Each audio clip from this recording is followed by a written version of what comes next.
Call the meeting to order. Mr. Today, would you lead us in the pledge, please? Yes, please Mr. rise, Mayor, put your hand over your heart. I pledge allegiance to the flag of the United States of America and to the republic for which it stands, one nation, under God, indivisible, with liberty and justice for all.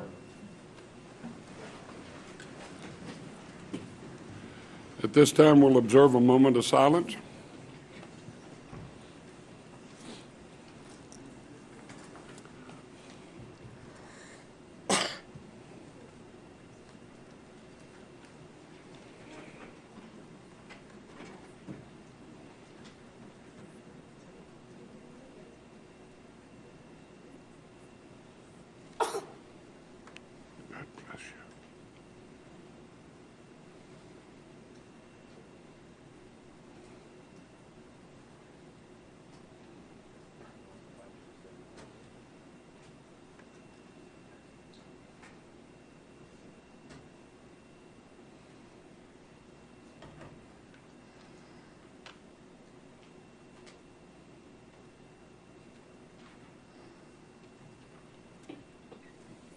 Madam Secretary, call the roll, please.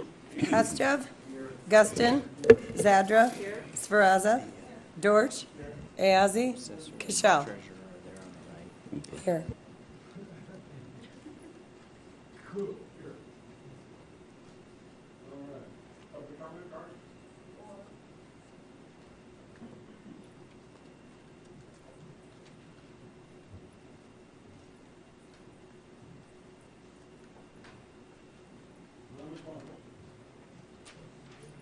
Excuse me, Donna Clance.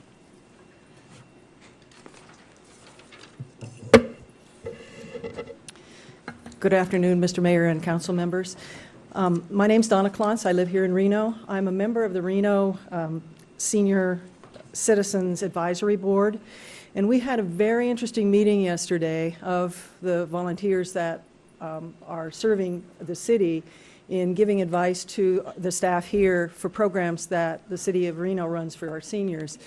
I wanted to thank you all again for the great support that we and the seniors here in Reno received during the budget process last year when our own Reno staff and programs were facing some potentially serious cutbacks that would have really cost the seniors who live here in Reno a lot in the ways they stay healthy, the ways they stay involved in the community. As members of the Reno Board, we also meet jointly with the Washoe County Senior Advisory Board, and we have been made aware as time has gone on about the even worse financial condition that the county is facing, and we all read about that in the newspaper and see it in the news every day about the financial situation that they're facing as well. The county provides the hard services for seniors here in our county, for our City of Reno residents and the Sparks residents and those who live in the county itself. They provide the hot meals at the senior center. They provide social services resources for people who need assistance, financial assistance for housing and for food stamps and for medical care and all of those kinds of things. We have been made aware that the county is looking at a $230,000 cut to their seniors' budget this year, which would severely impact their ability to deliver those hard services to our seniors. Those include things that are low-income seniors use, but they also include services that citizens who are a little more well-off are able to use, things like Medicare counseling, things like the Senior Law Project. And all of those services are supported partially by usually a smaller piece of county money plus matches that come from the state of Nevada and from the federal government. And every dollar that the county has to cut from its senior budget for its senior programs impacts all of those matching monies. So a $230,000 cut to Washoe County senior programs means millions in state and federal dollars that come to run those programs. And I know you as elected members of the Reno City Council aren't able to vote on what the county does with its budget, obviously, but I am here to urge you to do everything in your power, and I know that some of you are because I know how much you care about the seniors, to influence what happens there, to help us on the senior advisory boards and other seniors in the community to prevent that cut from happening at Washoe County in the coming months. That it will be continuing to be discussed as they enter their budget processes, and I know that you'll be made aware of all of those things as well, but I wanted to let you know that we are in severe danger of losing senior services. Thank you. Thank you very much. Yes. Donna, could you repeat the number of the budget cut that's proposed there? 230,000. That's what I thought you And said. another member of our committee, the senior Reno board, is here, and he's got some details that we were given yesterday at a meeting. He made copies, and he'll be giving those to you in a moment. Thanks a lot. Appreciate it. Northern Nevada Children's Cancer Foundation. Ms. Dalton, Ms. Ketch.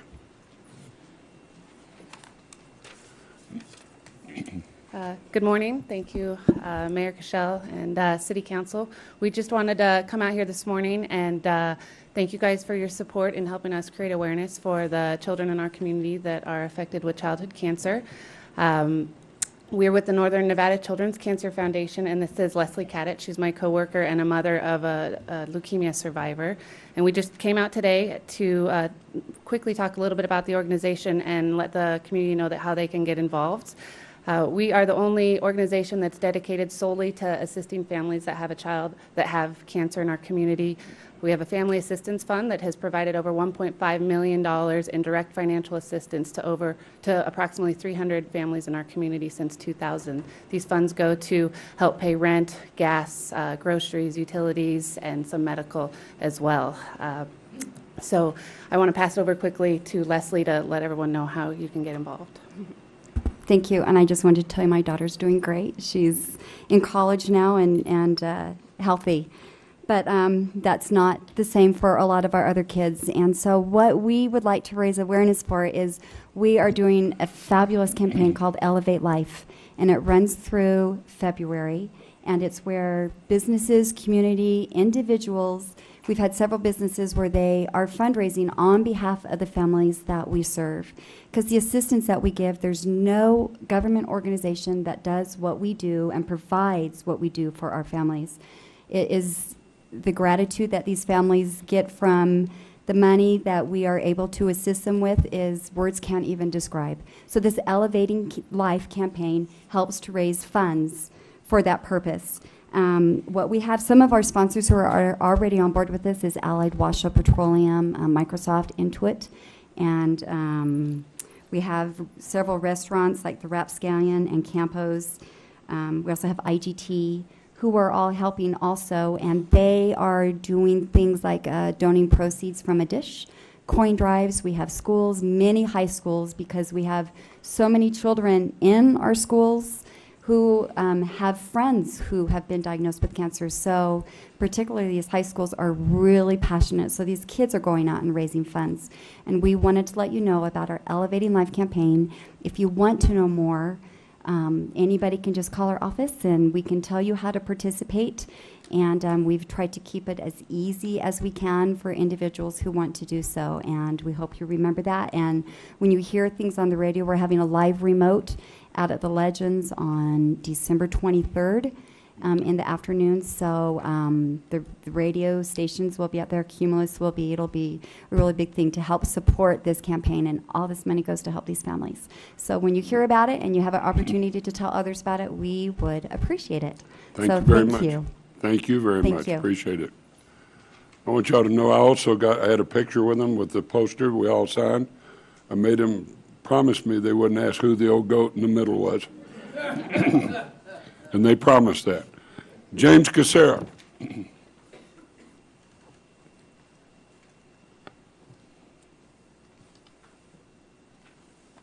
Hello, my name's James Gazera. I'm a Reno resident. I'm also on the board of Senior Citizens Advisory Board. I'm not talking for them, but this is the handout that I gave to all of you. It is a spreadsheet of what the county Senior Citizens Board has, and they want, the county wants them to cut $230,000 out of this. They also want to cut $230,000 out of the Child Service Board also, and they are in the same shape as the senior citizens. There just isn't any place left to cut. And what they want to do is that $5 million extra fund that the animal shelter has, they would like $460,000 set aside for these two things. It's a one-time deal because they are trying to get a initiative put on the ballot to raise the senior level. The senior level dedicated money for senior citizens is 1 cent and children's services is 1 cent. And right now the animal dedicated is 3 cents, and they want to lower that for they'll have a little bit of profit extra for unforeseen things, but they want to raise the 1%, 1 cent up to make it more stable, because every day there's more people becoming senior citizens, and these two services are very, very needed in this city, and they just cannot take a $230,000 hit. And so we'd like your help, and we'd like you to also put this on a joint meeting with the county to give your support for this project going ahead, and in your next council meetings we'll be bringing forward more information about this. Thank you. Thank you. Mr. Mayor, on that, I think we would be happy to talk to the county. They haven't wanted to speak to us yet about this, but our problem is, maybe we put it on our next agenda to discuss this, but I believe what the county wants to do is illegal the way they're going about it. That's the problem. They can't just move the tax, publicly voted tax. They can't just move it somewhere else.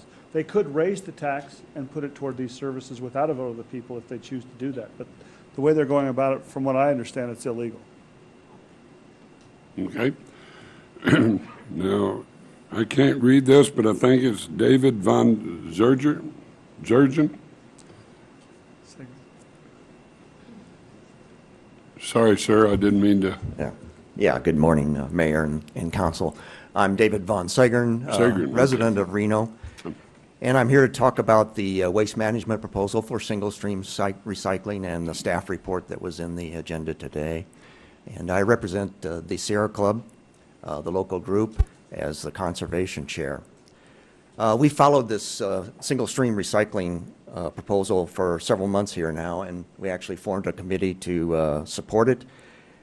We've sat down and discussed this with waste management people themselves. We invited them to one of our meetings to present their proposal. We like this proposal. Although some recycling enthusiasts or purists would have some problems with single streams recycling, we think it's a real step forward and that we ought to move ahead with this.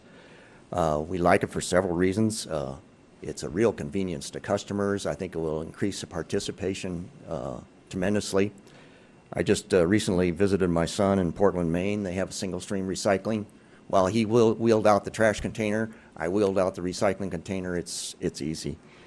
We like the fact that they're proposing a voucher system that will allow people to dump big loads at the recycling center down here. That should help to solve some of our desert dumping problems at our urban interface. We like the fact that they have an waste collection proposal as part of that proposal.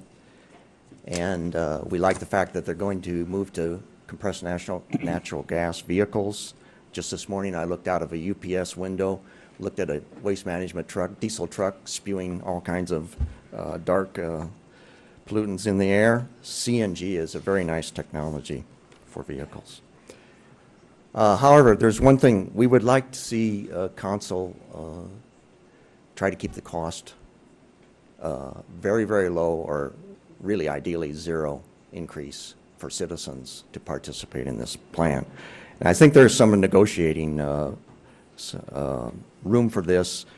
Look, waste management is going to make money on recycling. That's why they're doing this.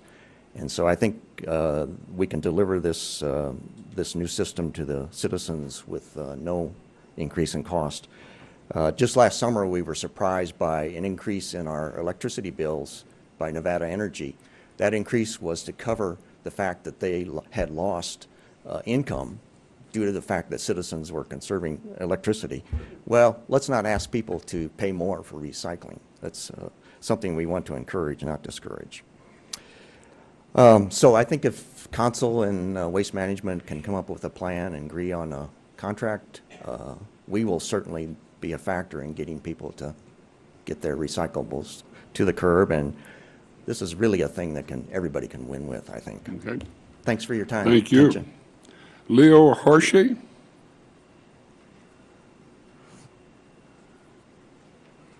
Sir, I apologize for butchering up your name. I understand. I've heard far worse. It's very reasonable what you did. Thank you very much. I really apologize. My name is Leo Harishny, and I have given comments before at public meetings, and I know I can give reactions, but I'm kind of nervous because this is the first time where I would like to say something and get a response. Take your time. I live in Sun Valley, a population of over 20,000 people, and of those 20,000 people, they have 3 access points to that community. None of those 3 access points have safe, non-motorized access, and it's been that way for at least the 10 years that I've lived there.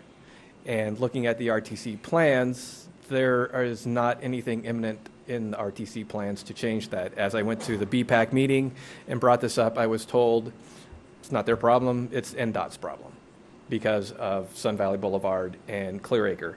And that's why I'm speaking to council today, because along with the Step 2 Center, they're on Clearacre and Crystal Avenue, the numerous multifamily dwellings that are on there, from Scottsdale north to the McDonald's in Sun Valley, that whole section, maybe a mile long, has no safe access for either pedestrians or for cyclists.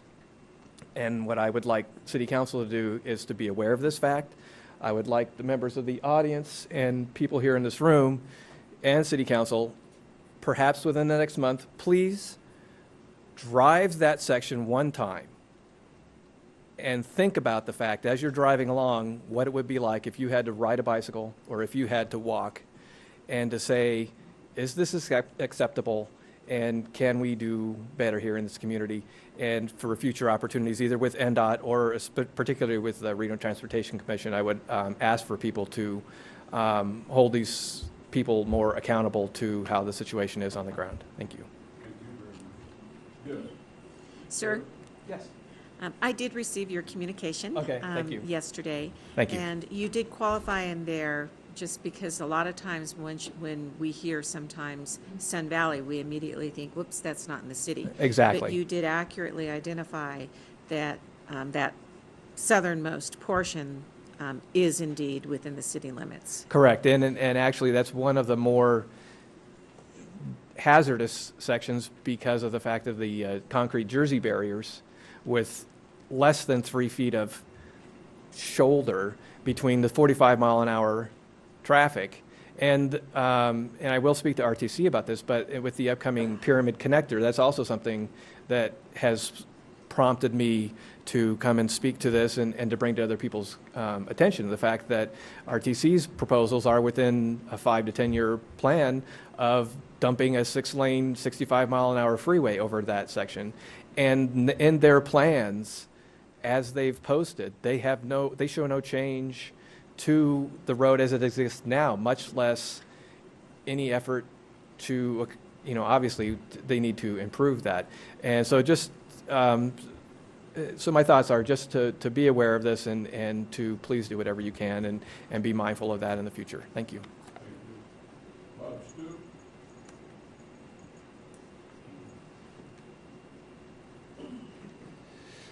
Ladies and gentlemen of the City Council, Your Honor, fellow citizens, I'm very pleased at the opportunity to be able to make this public comment along with a humble request.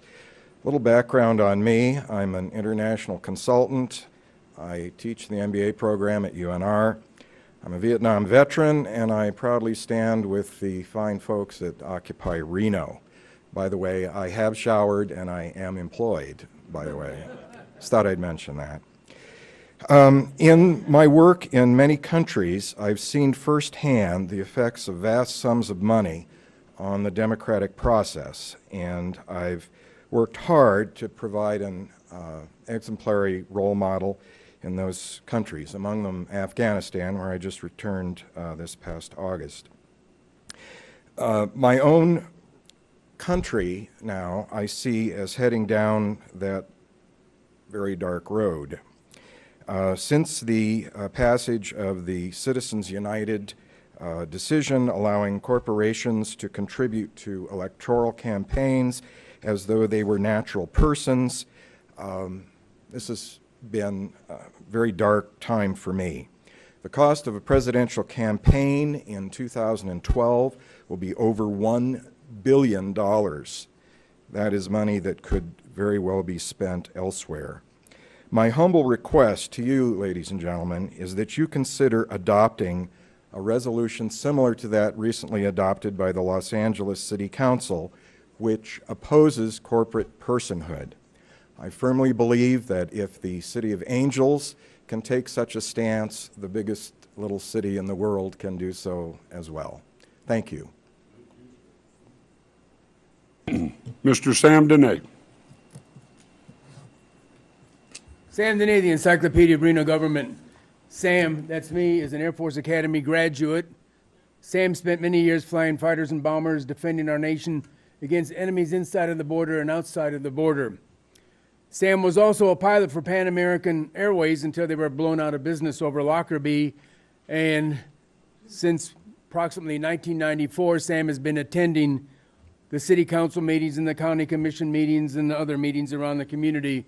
As a matter of fact, Sam holds all of the records for attendance at city council meetings and government meetings in the local area, as well as he holds all of the records for his extemporaneous prognostication of events, many of which you can see on YouTube. Sam continues to object strenuously to the attempted demergerization of the fire department. When the fire department was merged 10 or 12 years ago, Sam spent more time than anybody else at these public comment podiums supporting that merger. And I'm very disappointed that the county commission has taken upon themselves to decide to demergerize the fire department. The fire department has been doing a fantastic job throughout the years, as well proven just a couple of weeks ago in that horrible fire where they saved probably 500 homes. Who knows how many they saved, even though sadly about 30 of them were lost. They've done a wonderful job, and I know that the city council here is also adamantly against this attempted demergerization. I think the citizens, we've got these guys running around with the Occupy Reno. We ought to have citizens out there marching up and down against this demergerization. It's going to make the fire situation less safe, and it's going to make it much more expensive. Sam continues to be very disappointed with the local Reno news media. For some strange reason, they've decided to ostracize the 10-ton elephant in the middle of all of these rooms. Would you believe in all of these years, in all of these 18 years that Sam has been at these meetings prognosticating about the problems of the community, the media has never once asked for Sam's opinion. Never once. Never once. They don't. They're so deathly afraid and jealous of Sam that they're afraid. They shake in their boots when they even think about having to talk to Sam. As a matter of fact, I think that Bill Manders got fired from the radio station because his bosses told him to have Sam on that show, and he was scared to do it, or at least he refused to do it. At any rate, I think if we had a decent media in this community for the last 15 years, up until today, and including today, Reno and Washoe would not be in the pickle it is in, because Sam has warned the government organizations about virtually every bad thing that has happened. And that's about it, except for, oh, by the way, Merry Christmas. Thank you, sir.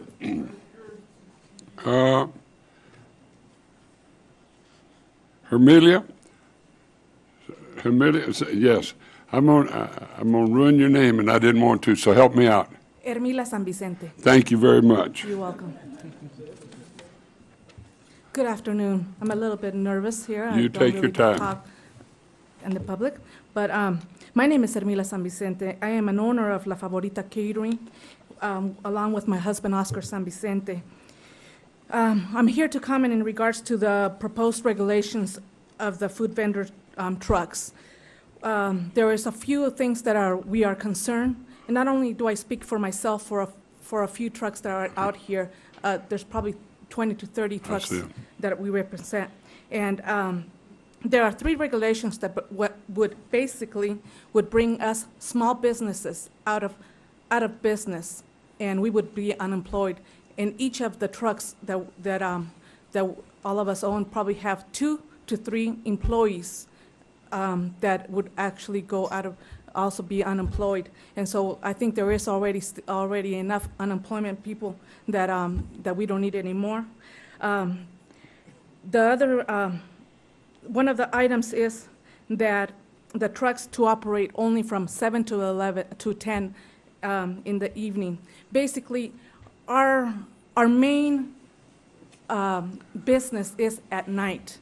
That is when most of the restaurants are already closed, and we're there for those people that can't afford to be able to go into a restaurant and buy food for their families right there. They want to go eat, but they can't afford it, so they go and have a taco or two or a quesadilla that they're able to afford. And the other thing is the 2 hours that we only can conduct at one place. That basically doesn't give us enough time to be able to actually service 5 people, 5 customers. That actually just gives us enough time to get there, set up, basically sell an item or two, and then clean up and go on to the next place. The other one is the 300 feet. If we go out there, there's casinos, one after the other, and they all have business. So I don't see why also that is one of the issues in regards to being 300 feet away from a restaurant. Like I said, basically most of our business is conducted after the restaurants are closed, and that's when we're there to feed the people that actually are looking for something to eat. For those people that are in the bars or nightclubs and all that, they're having a beer or two, and then they just want to be able to eat and go back to their party. We are not here to take the business of the restaurants. Like I said, we are here to actually provide food for those that can't afford it, and with us being actually taken out of business, not only do us as catering trucks go out of business, but there's a chain of other businesses that also go along with us. Ray. Yes, go ahead and ask. I think we should comment on this. I've gotten a lot of emails and a lot of concerns, Mr. Mayor. Ma'am, one of the things is we're allowed 3 minutes, and you've used your 3, but she's going to make a couple of comments. Well, that's basically all I need. You did a great job, and thank you very much. Well, thank you. I just want to clarify, because there's a lot of concern and fear out there that the council has not made any of these recommendations. These are proposals coming forward. I, too, share a lot of your concerns. In fact, Councilman Ayazi and I had met with some of the food vendors who have the trucks, and I realize that it's a substantial investment. I don't know when this is coming back to us, but I think there's a lot of fear out there. Certainly all the proposed regulations, I have issues with those too, Mr. Mayor, but I think we need to alleviate some of the fears out there that are going on, because people make a substantial investment in these trucks, and I think they're very legitimate concerns. So rest assured, we will have, I didn't mean to step on you, I'm sorry. That's okay. I just want to let everyone know who's come here that we haven't adopted anything. No. It's just a proposal. I think, like I said, I have concerns. I can't speak for the rest of the council, but maybe we could address that, Alex. Mr. Woodley will meet with you. Mr. Woodley will, Mr. Manager, with your permission, Mr. Woodley will meet with you and go over things and stuff, and we'll talk about You know, we did have a few complaints because one taco stand set up and then somebody set up right across the street from him or some different things like that we just need to work together on. And nothing's been done yet, nothing's been passed yet, and I want everybody to rest assured you will get some input into it as we go forward before it ever comes to us.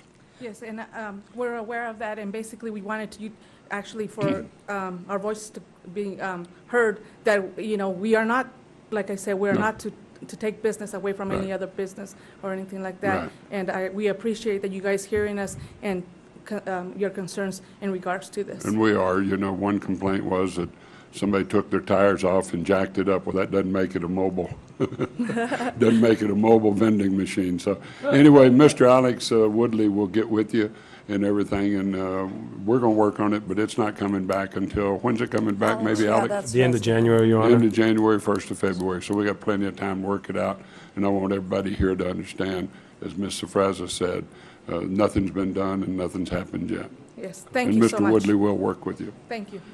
Edward Vento, you have something?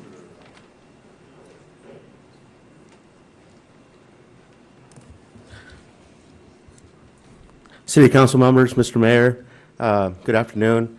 I'm here basically to address the same subject of the proposed mobile vendor ordinance. I'm here also representing the Northern Nevada Mobile Vendors Association, brand new. So specifically, I wanted to address a 300-foot space, but more importantly, I wanted to address a 2-hour limit. The 2-hour limit would absolutely destroy and decimate this industry. It put about 95% of those vendors out of business. In 3 minutes, I can't go into details. The curfew as well would be very difficult. Most of the business is conducted between the hours of probably 9 p.m. and about midnight or 1 a.m. as restaurants are closed, bars are closing or going. People walk to and from to these to get a snack. I also as well wanted to address the issue of racism. I've heard a lot of rumors. I've gotten a lot of phone calls. We know, and everybody behind me, standing behind there, knows that this is not a racist thing. There are people out there pulling that card, and I'm here to tell them that I wish they would stop, because we know that's not an issue. So I want you all to know that it is not us saying that. Whoever's doing that is inappropriate, and it's just plain mean and wrong. So this is about business and about making our community a better place. I also want to let you know that I've also met with Alex Woodley a couple of times already. The president, the vice president of the association have met with him as well. He's been very easy to work with. I think we're going to find a solution to this. I know you're getting a lot of emails and a lot of phone calls, a lot of pressure, but I also wanted to commend Alex and his department for working with us and returning phone calls and emails very quickly. And in fact, when I called him, he was in my office probably about 15 minutes later talking to me about this ordinance. So, I'm basically here just to register a deep, deep concern on behalf of the association for this ordinance. When it comes before you, we hope it comes before you as a product of both of our labors on behalf of the city, the association, and also the restaurateurs that have concerns. We're glad to meet with them. Monday at 5 p.m. at the Vassar Cordon Nonprofit Center, we do have a meeting scheduled with Alex Woodley. We'd invite any restaurateur to come. The Mobile Vendor Association will be there as well, and we're going to try to hammer this out. We did this with the city of Sparks just yesterday. So anyway, I'm about to run out of time, but just wanted to register our deep, deep concern for this. So thank you very much. Appreciate the time. Edward, we appreciate you very much, and thank you for everybody coming. Thanks. And make sure they understand, everybody understands, it is not racism. No, we know that. We absolutely 100% know really- that. And I just wanted to bring that up because I've heard those rumors, and I know them to be a bunch of BS, because I know each and every one of you. I know Alex, and I know some of the restaurateurs that have the concerns, and we know that's not the case. Okay? It's Well, just we'll dirty work with politics, you. whoever's doing that. Thanks a lot. We Thank really you. appreciate it. All right. Lonnie Feimster? Thank you, Mr. Mayor and City Council members. I wanted to say a few words. I had worked with the young lady that spoke to you on the census outreach effort, and I'd been following the mobile food van issue. And I think it's important to also consider that this really is an issue of promoting small business in our community. A lot of people cannot get the money to go out and buy a restaurant anymore. I understand the competitiveness. The mayor's remarks brings back memories of when I sold a Mexican food store and restaurant to a guy who did an outstanding job, but the guy across the street who also had a little store got mad because somebody opened across the street, which didn't probably please the 7-Eleven 2 blocks away, nor the guy across the street with another store. That's what capitalism is about. You provide a service. They're serving a unique market. Sometimes, as a lady said, people that wouldn't go to a restaurant or can't afford to, they have lower costs. And I really think bricks and mortars are fine. They pay property taxes. I certainly pay enough here. But also, a lot of foods are moving to mobile. Guy drove out to our house last night. My son had his tonsils out a week ago. He's been waiting to get a pizza. Dropped off 2 pizzas and then took off. Well, it's a little smaller vehicle, but same concept. You bring the food to the people, and I really hope that the small entrepreneur type business like this isn't quashed by over-regulation. I do think it's important. We're in a new day. Maybe they're going to be able to do all this online some way. I don't know how to get the food to the house, but I do think with the 24-hour town and the fact that with the lower costs of operating these type of food delivery systems, that it is something we shouldn't over-regulate to the point we drive people out of business. So thank you very much. Thank you, and we have no intentions of doing that. All right, Ms. Zadra. This is a public comment that I'll just do from here. I had expected on our agenda today to be the item that I talked about at our last council meeting, but since we've got such a full house, I really would like people to think about, for the rest of your Christmas shopping, next year the city will be taking on a big promotion. I didn't get the idea soon enough to actually execute it for this year. But we're really going to be encouraging people to shop locally, local products.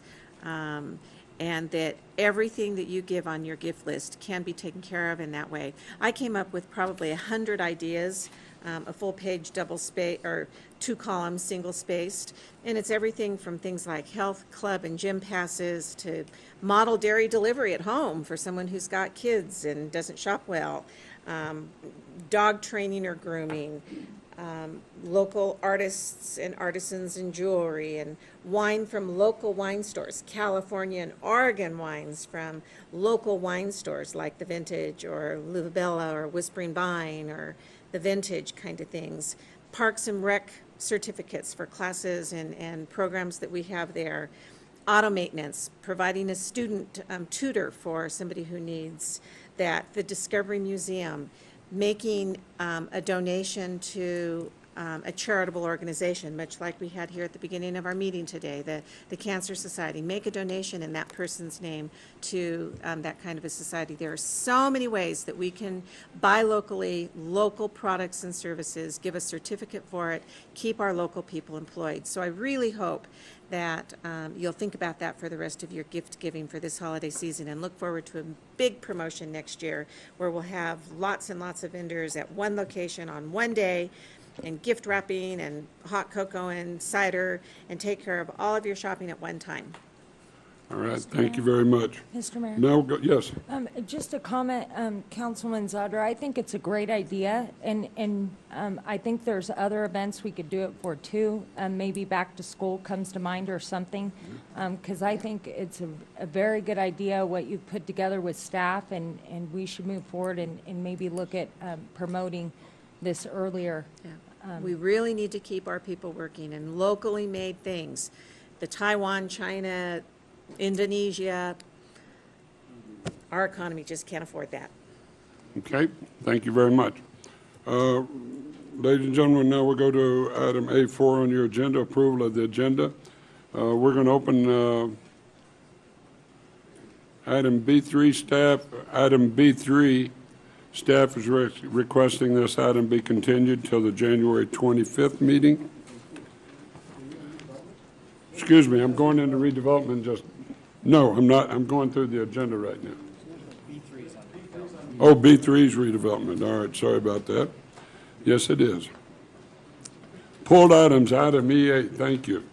E8 has been pulled, public comment we've done, proclamations, there are none, presentations, we have one, two, public hearings, 1215, F1, 2, 3, community development, they've requested item J8 be pulled, the appellant has requested J8, that's an appeal administrative decision, but we can, does legal counsel have anything you want to say about that one? Tracy Chase, Reno City Attorney's Office. Yes, if you would open it and continue it to a specific date. Okay, we'll open that when it gets ready and then put it on a continue. There is a 6 p.m. public meeting tonight. Chair will approve that agenda item. Ms. President. Mr. Mayor, on the redevelopment one, on, did you say B3 was pulled? We're going to go to redevelopment in just a minute because we're going to move that up now. We're going to open up redevelopment in just a minute. Oh, okay. All Okay. right. This is just on the agenda, a jump track. Any other changes on the agenda? Mr. Mayor, Yes. there was a request to have the item, agenda item F3 continued to one of the meetings in January. Okay. Yeah, we have to open that one and move it then. Okay. We'll continue open at that and then move it on the when we get to it. Okay. All right. Chair will entertain approval of the agenda. Move to approve. All in favor say aye. Aye. Those that oppose, no. Motion carries unanimously. Ladies and gentlemen, at this time, we're going to the redevelopment agency. You want to do F3 real quick or not? Okay, we can open up, go ahead and open up F3, yes. We'll do that before we go. Mr. Mayor, I would like to move that we continue this item to one of our January meetings. Huh?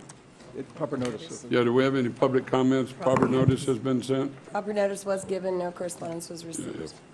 Have none, bring it back to the table, Mr. Gus. Oddly enough, that's one of the concerns that some people in the community think they weren't noticed, so that's why, another reason to continue it till January. Okay. Second, all in favor say aye. Aye. Those that oppose, no. Motion carries unanimously. And now we will turn now to the, we'll go into recess for the Reno City Council meeting. No, it's a joint meeting, so we can go in. We go into recess now. We're going into redevelopment. Madam Secretary, call the roll. Haschev, Guston, Zadra. Here. Sferrazza. Here. Dorch. Ayazi. Kishel. Here. Got any public comments on redevelopment? All right, I'll close the public comment. Approval of the agenda with, well, let's go for item B3 pulled till the 25th of January meeting. B3, yes. I do have a question on that because when's the payment due on this particular note? The payment on this is due actually January 1st. In your material today, there is a letter that staff handed out that the Nevada Lands LLC gave us a 30-day forbearance period, which will make the next payment due actually February 1st. So do we need to approve that with B3, is acknowledge that forbearance agreement? This is John Shipman, Deputy City Attorney. Actually, when you did the enabling resolution for that loan, the Executive Director was given authorization to do that. And since this doesn't have a change, there's no material change in payment or anything like that, the Executive Director has the authority to do that. So the city manager has the Correct. authority to do the forbearance? Right. You can certainly approve it if you want to, but currently, as it's written and as it's been presented, the Executive Director can do that himself. So that payment's not going to be made? No. I just want to verify.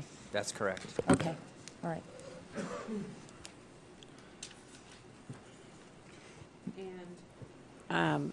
The entity knows that. Yes. Move to approve with B3 pulled, Mr. Chair. All right, have a motion second. All in favor, say aye. Those that oppose, no. Motion carries unanimously.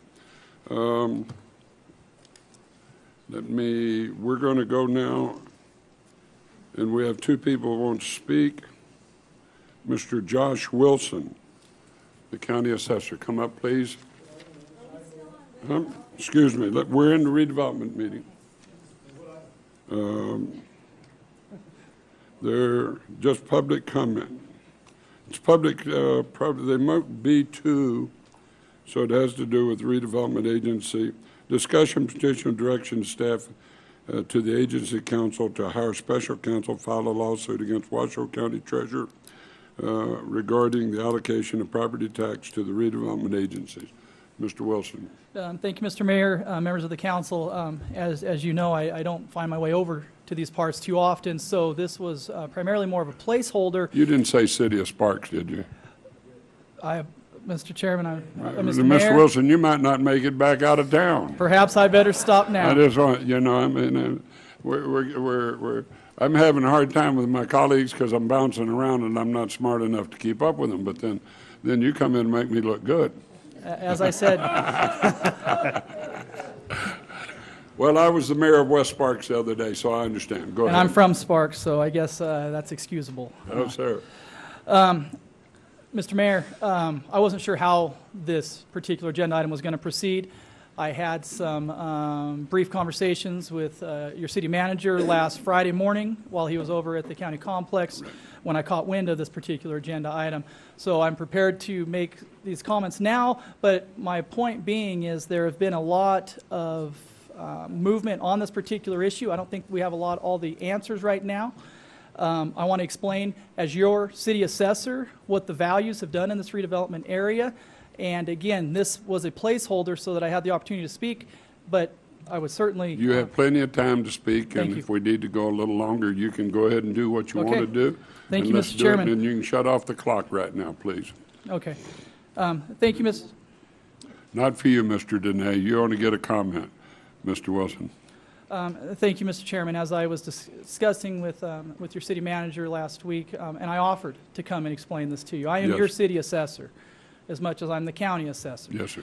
There's absolutely more assessed value in the city of Reno. There's more parcels in the city of Reno. So I invite or welcome any questions you folks might have regarding this situation.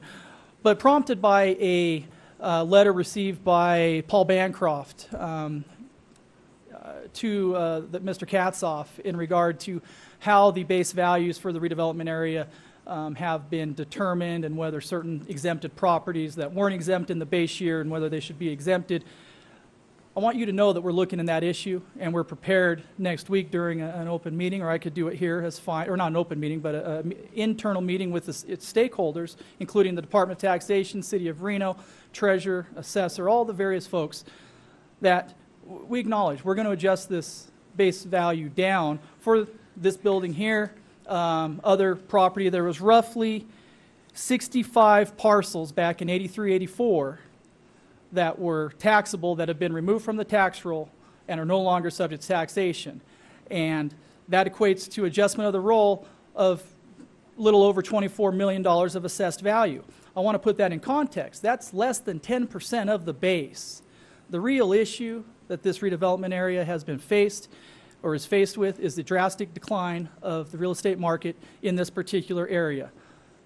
The most valuable RDA 1 has ever been was back in 1996 and 1997, and they had an assessed value of over $412 million. Now I want to emphasize that's assessed value. You got to divide that by 0.35 to get to what the total taxable would be. So to put it in perspective, over $1.2 billion is what this RDA 1 used to consist of. The projections for next year, 2012, 2013, that assessed value has dropped by nearly 50%, and it's now, we're looking at roughly $211 million. The current year, after the adjustments for the exempt property, are going to be roughly $231 million. Now, as Andrew knows, that's certainly closer to closing the gap between what the base is and what the total value of this area is, but the reality is we're still below that base as established back in 83 and 84. So regardless of what action this board or this commission may, I'm sorry, Mr. Chairman, Mr. Mayor. You called us anything, we accept the answers. I want to assure you that we're working on this, and there's long-term issues surrounding this. The reduction next year is roughly another 10% from this year. The primary driver of all this, because I was kind of curious, okay, what's causing this? Well, if you look from 2002 to 2012, there has been roughly a $505 million reduction in the taxable value of RDA 1. Well, now let's look at the reduction for the 4 major hotel casinos down here in that same time frame. This includes Harrah's, Silver Legacy, El Dorado, and Circus Circus. The reduction of just those 4 casinos in that same time period is over $509 million. So the primary driver of the loss of value in this redevelopment area has truly been the gaming properties. And I'm not sure with the outlook and the forecast of the challenges we may have up here in that segment, regardless of whether there's guarantees or not, I want to work with this council in trying to find some long-term solutions, because I want this area to succeed. Well, we appreciate that, and I want you to understand you or Ms. Davis should never take this personal. We tried to sit down with members of the county commission, with the county manager. We were rebuffed all the way that they didn't have to look at this or that, and so that's the only reason we're in a position of taking a lawsuit. It's not because of what you and Ms. Davis do. It's because nobody would sit down and work with us. Yeah. And so please don't. Okay, no, and I appreciate that, and really it is. It's to me, it's more than just city, county. Right. What this is about is the taxing agencies. That's who the lawsuit, that's who it says is going to guarantee these monies, is the taxing agencies. Right. Which Washoe County is one portion of. Right. And I'm aware that there is a meeting going on next week, and I'm sure Tammy may, if she's invited up, we'll discuss this further. But I just don't think it's good policy if we can avoid litigation to have government suing each other. And I know that there's some information that's going to be coming out next week that perhaps may not solve this issue, but at least we can understand more of what the issue is before moving forward. And so perhaps postponing a decision on this particular agenda item may be appropriate. I don't know. We don't like the idea of lawsuits against another government, but we've been put into a corner. If we don't do it and get the courts or somebody to rule, then the bondholders are going to sue us. After the Attorney General gave an opinion that it was being done wrong, and the county took the attitude that it wasn't done wrong, we don't want to talk about it, and we're not going to talk about it. They put us in a box where we have no choice but to go forward. Okay, that may be your perspective, and I appreciate that. Well, we've tried to meet with the county manager and with the county commission about this issue, and but really appreciate you coming forward here No, today. I appreciate it. And you know, as an elected, yeah. I'm not sure it's the county's position to direct Tammy or I how to allocate this information, so there may be some judgment passed on the county that's unwarranted, because this truly is the assessor-treasurer issue. Well, okay. So thank you. Thank you. Tammy Davis.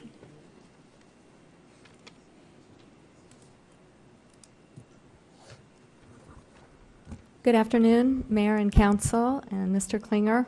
First of all, I came today to introduce myself to you.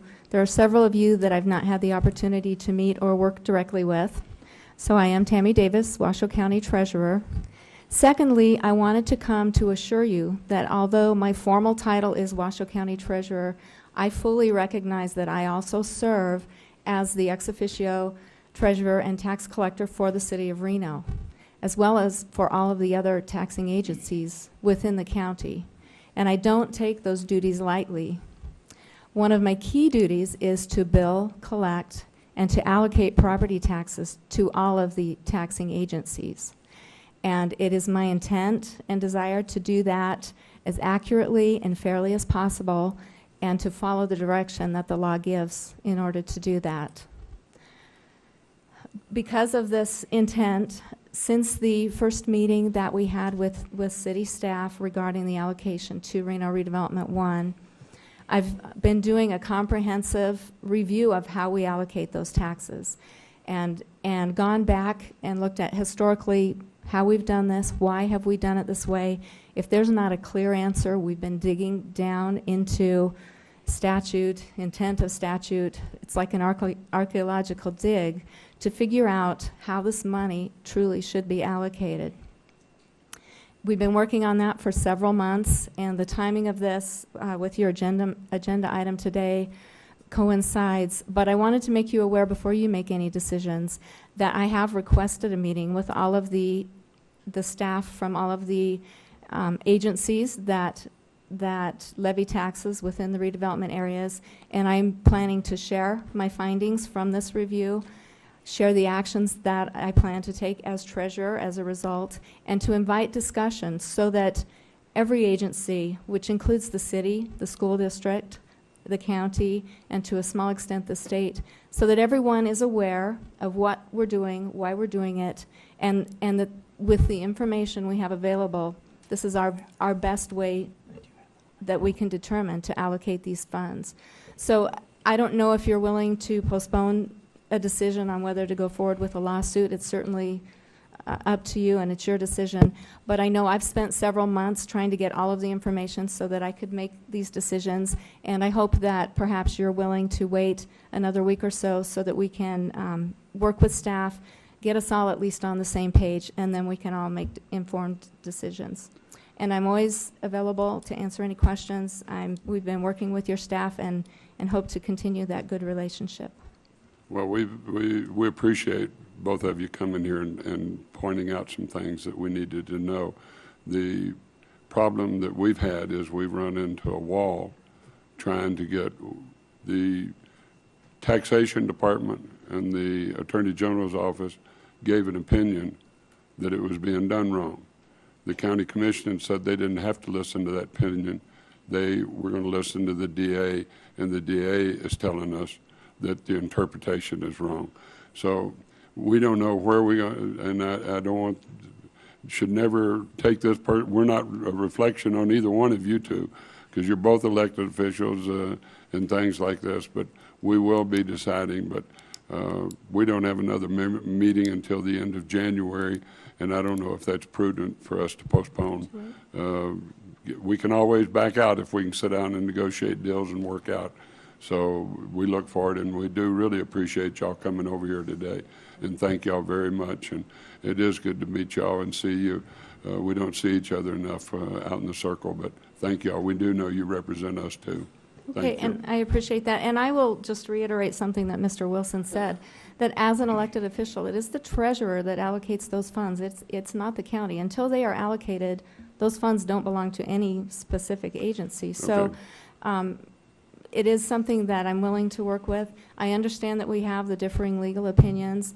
I will say that aside from the opinion from my legal counsel, I've been speaking with people throughout the state who understand redevelopment, and those conversations tend to support the opinion that I've been given by my legal counsel and intend to follow. So I understand the position you're in, and I would like to do everything I can to work with you, and I appreciate that you have some tough decisions to make. Well, we appreciate it very much, but we'll get into it. Mr. Isaac? Let me ask a question, because I'm not sure about this, because you're probably as elected official in the same bind we are. Your legal advisor is the district attorney?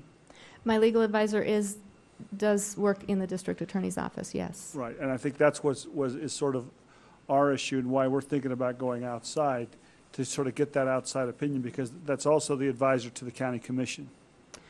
So is there a conflict there that group might have? As a governing board, when I'm on the regional governing board, the DA recused themselves from that because they were these kind of infightings and they thought they would have a conflict.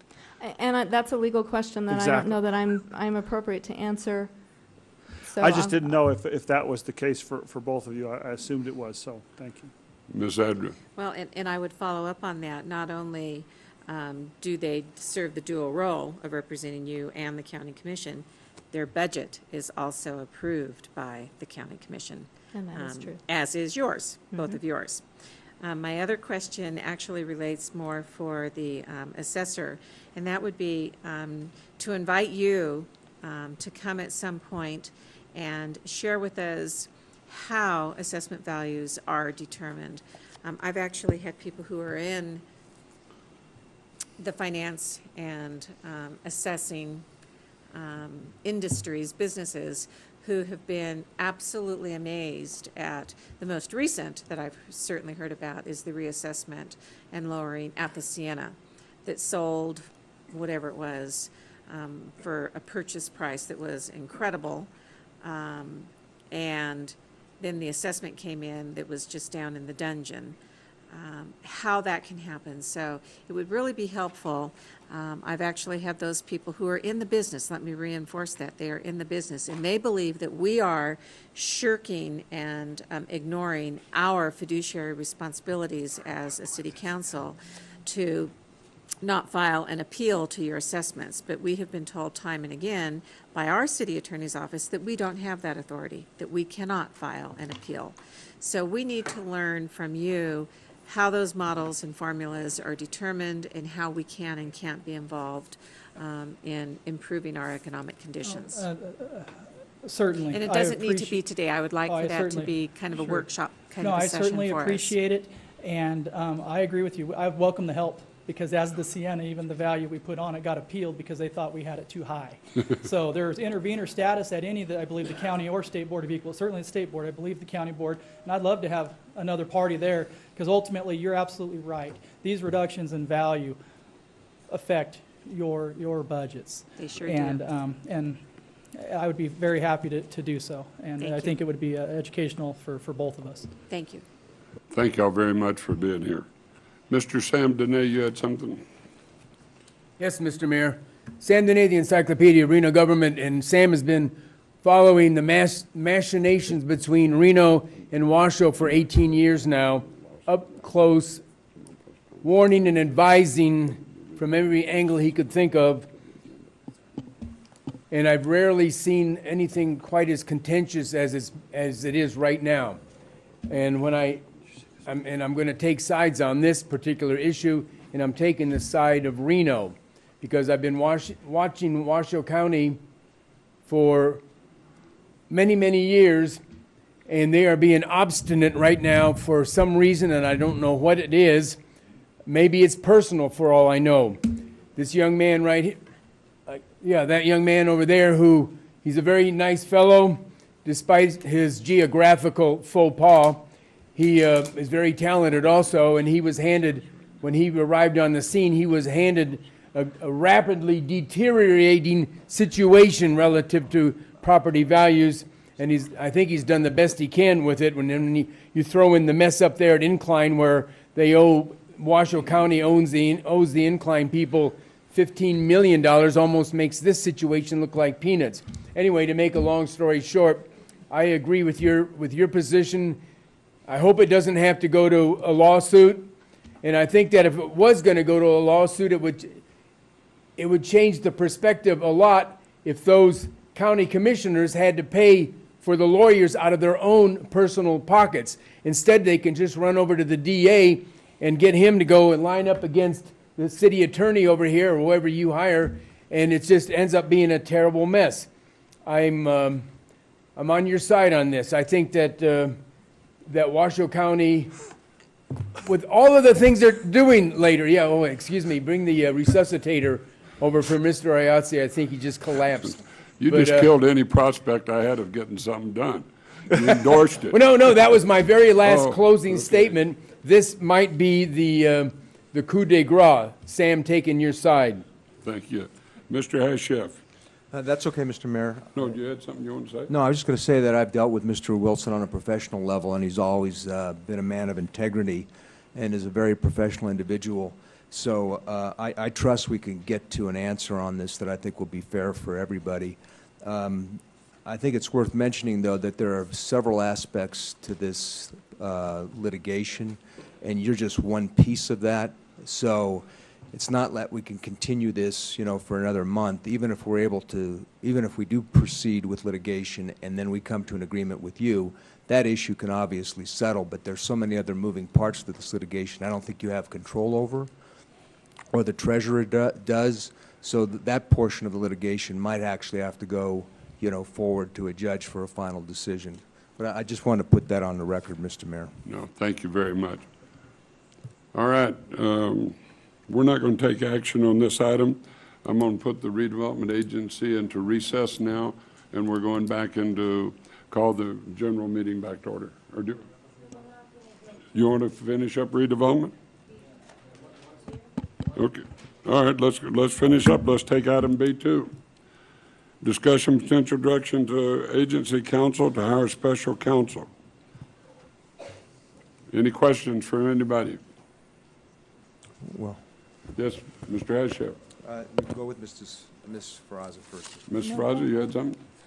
Just a couple things, and I think the county assessor, I did want to bring that to the attention because he is right about one thing, the decrease in assessed valuation for downtown has been huge. I mean, if you go to your list of the top real property taxpayers in Reno, Peppermill Casino is now the #1 taxpayer in the city of Reno. They pay more than the 4 large gaming properties combined now in property tax, Mr. Mayor. So I think this is a bigger issue than something with litigation. One of the concerns that I have, and I guess for the city attorney, would be it's saying $100,000 out of stabilization. Is there a way to just, I mean, we've got the opinion from the AG and the Department of Taxation is just go straight to the courts and ask them for a determination?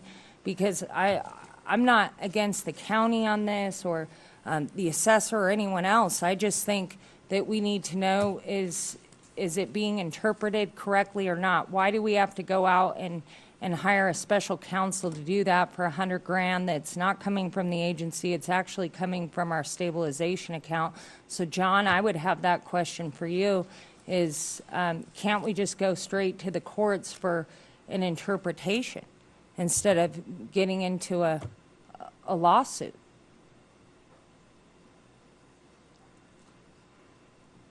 Councilwoman Esperanza, that's how you get the answer from the court. You can't just go to the court and say, give me an answer. You have to file the lawsuit for declaratory relief and have them then go through the process and they give you that answer. You can't just go and say, hey, I'd like an answer to this question. You have to do it through a mechanism. That mechanism is through the complaint for declaratory relief. Okay, and this isn't something we can do in-house? I mean, instead of going out and spending $100,000, we can't do this in-house? I mean, there's other parties that have vested interests here, and I'm sure they're going to be joining in, but this isn't something that your staff can do in-house? Tracy Chase, Reno City Attorney's Office. The Civil Division does have attorneys that could do that in-house. Council members have indicated they would like to look at outside, so you have your choices. To utilize special counsel if you deem to, or we can maintain it in-house. The concern is there is a significant volume of litigation going through. And our office is down 35% on our staffing levels, but we can handle it. I guess that'd be my question is workload-wise, I mean, obviously this is a priority. Yeah, I mean, could it, where would it fall? Right, well, it would fall on Mr. Shipman because he's the Deputy City Attorney who has been working on this diligently and has been representing the redevelopment agency for a number of years. I'm going to let him respond to his workload to you. So easy done, right? For the record, John Shipman. Yeah, we can do it in-house. It would probably mean moving some things around, but at this point, depending upon how some things fit, I could probably give a better estimate. It was down the pike, but in discussion with different council members, it was my understanding is that this council wanted outside legal counsel, and that's what we've been pushing for, was to have outside legal counsel to assist in this. And I think if we're going into this, we need to have some Not that you're not qualified, sir, but we need to have some backup and some stronger attorneys to work with that Yeah, have and experience in that. Yeah, I think it's based on workload, because obviously this is going to take a substantial amount of time. So that means other priorities have to slip that I think are important to this council and the redevelopment agency. So that's the purpose of this agenda item, is to give us the choice whether we want to go with outside counsel or keep it in-house. I'm in favor of moving with outside counsel based on the volume and what really is involved here. I mean, it's potentially several millions of dollars that the agency is entitled to that should have been paid some time ago, you know, depending on how this calculation works out. So I'm okay with proceeding with outside counsel. And just by way of clarification, Mr. Mayor, if we're going to do this agenda item, there's two parts. One is to move forward with the litigation, and the second part, as I understand it, is to hire outside counsel. Are we doing both right now, or are we going to break and then come back later on redevelopment on the issuance of outside counsel on who we retain? Go ahead. Well, for the record again, John Shipman, the item's set up so that you can rule on both. Right. And the notion was to do it as a package that would allow the authorization to proceed with the litigation and to hire the outside counsel So- and negotiate and get the agreement in place with the outside counsel. Okay, then I have another question then. Yes. We really have three firms, right? Yes, we have three firms, and they're all in attendance today. Very, very reputable, very highly qualified firms. We've got Mr. Reeser from Lionel Sawyer. We've got Mr. Oliphant from Lane Ferendorf. And we got Ms. Fullstone from Morse Peterson, all of which have they're fabulous firms. I mean, I think you can't go wrong picking from any of them. Okay. And then can I ask another question? Yes. I'm sorry, Pierre, are you done? Yeah, I was going to ask the mayor, what kind of protocol does he want to follow? They're here present. Do you want to ask questions of each of the firms before we make a decision? How do you want to proceed, Mr. Mayor? Well, I was going to move us out of this agenda item Right. and go do the Reno City Council and then bring us back into this.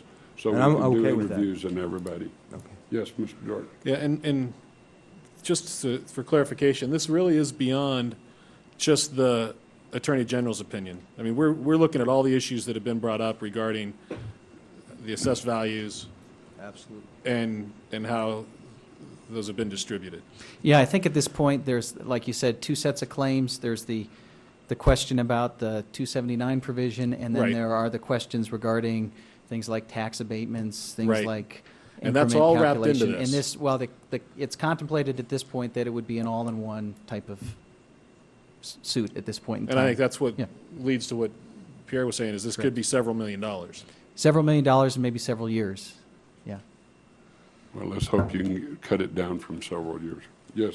No, he means going back. No, I know. 7. Right. the Yes, claim. okay. Yeah, I mean, going back potentially, but then also getting it resolved if you've put into Supreme Court appeals and whatnot. So, I mean, I just want to make sure that this is a Let's hope long-term everybody- engagement from the outset, probably.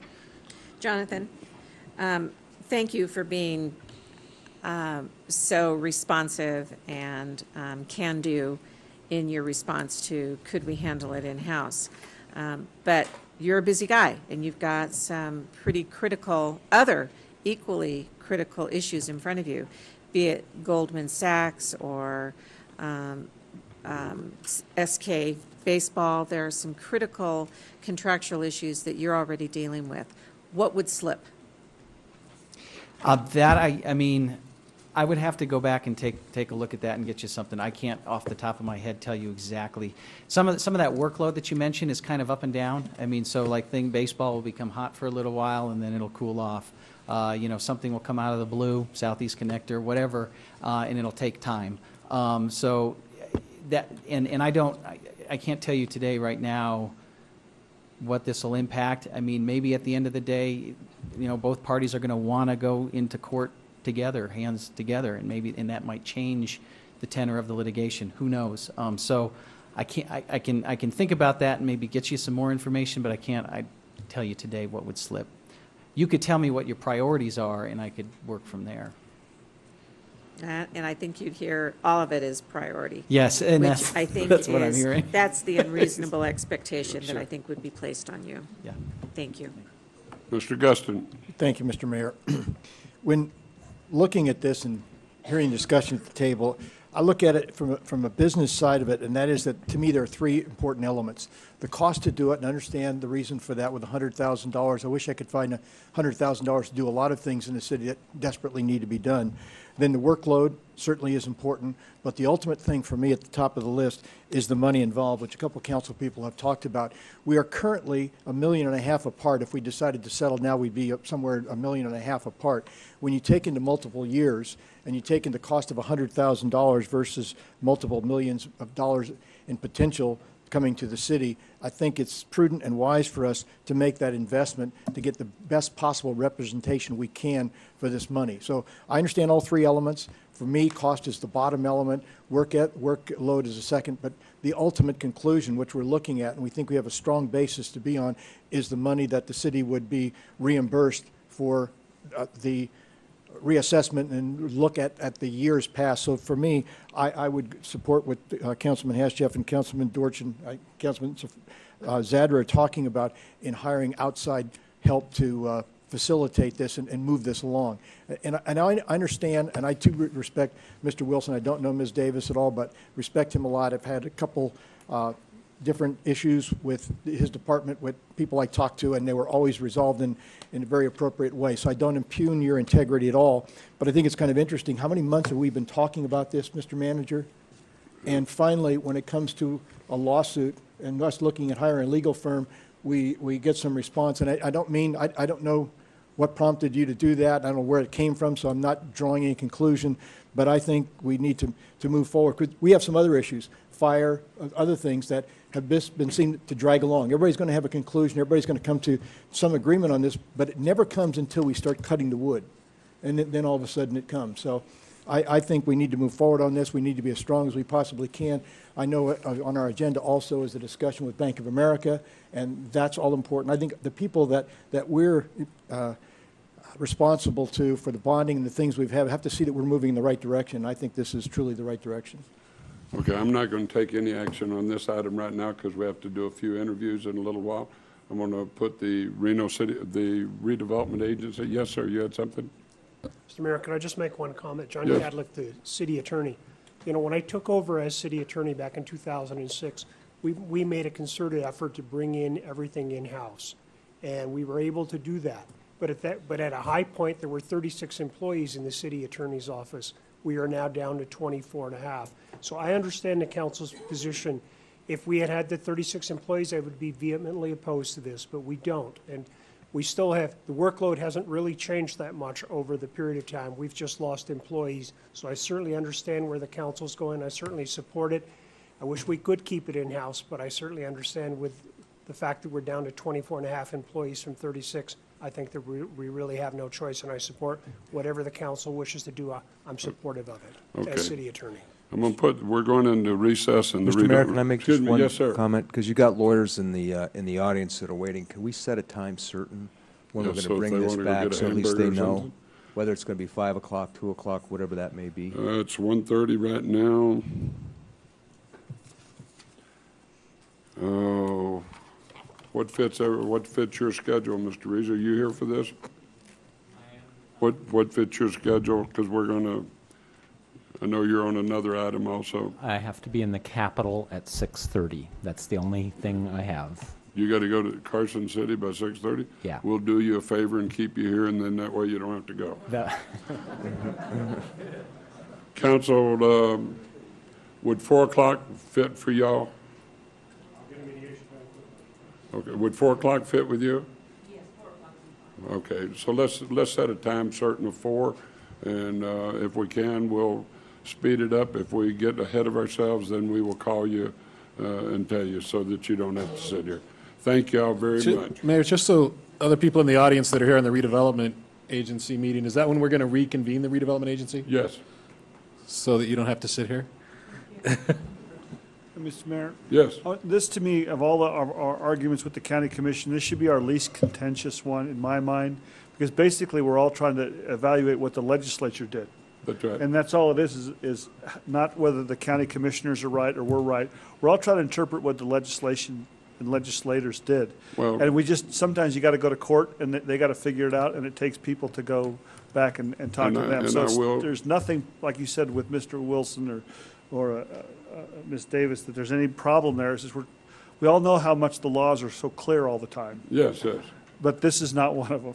Well, and, you know, we have tried, as recently, I get a call from Chairman Bretternitz wanting us not to do this and to sit down.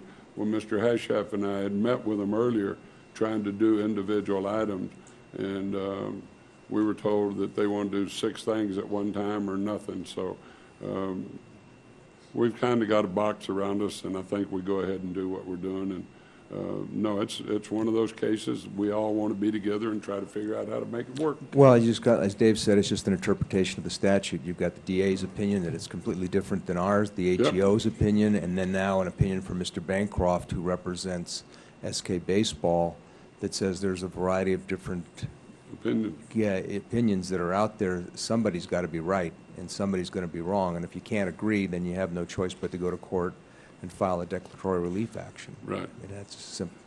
So that's what we will do. Okay. The redevelopment agency will be in recess till the hour of 4. We'll now go back to the Reno City Council meeting. Thank y'all for being here. Sorry to keep you, hold you up. All right. Approval of the minutes for December 1. Have a motion, second? Second. All in favor, say aye. Those that oppose, no. Motion carries unanimously. Cash disbursements, Mr. Hayship? None, Mr. Mayor. Mr. Dortch, Mr. Guston? None. Okay. Chair will entertain a motion for approval. Move to approve. Have a motion? Do I have a second? Second. Have a second. All in favor, say aye. Aye. Those that oppose, no. Motion carries unanimously. Presentation, overview and highlights of Washoe County Home Consortium. Good afternoon. Mayor. Sorry to keep you Council, waiting so long. City Manager, oh, I don't mind at all. I'm coming to you today with a very short presentation. I'll actually shorten it a little more because it looks like you have an awful lot on your table today to go over. But what we wanted to do as staff, Technical Review Committee, and directors of the Washoe County Home Consortium, we want to do a quick overview of our process that we're involved in right now for the allocation of affordable housing funds. And let's see. Attention, you're in charge. We'll get our. Right there. Okay. The Home Consortium, for which I serve as staff, was established in 1994 by an intergovernmental agreement. The members of that consortium are the City of Reno, the City of Sparks, and Washoe County. The City of Reno is the lead agency. We also have a technical review committee as part of that Washoe County Home Consortium, which is 3 staff members from each individual jurisdiction, 1 member from each jurisdiction, 3 citizens, 1 from each jurisdiction. We also have a citizen at large, and then we have a member from the Regional Planning Governing Board. Regional Planning Governing Board serves as the ratifying body for our allocations. Oops, sorry. HUD has set goals for the Washoe County Home Consortium and the home funds. Those goals are to provide decent, affordable housing to low-income households, expand the capacity of nonprofit housing providers, strengthen the ability of state and local governments to provide housing, and to leverage private sector participation. I guess I'm going the wrong direction.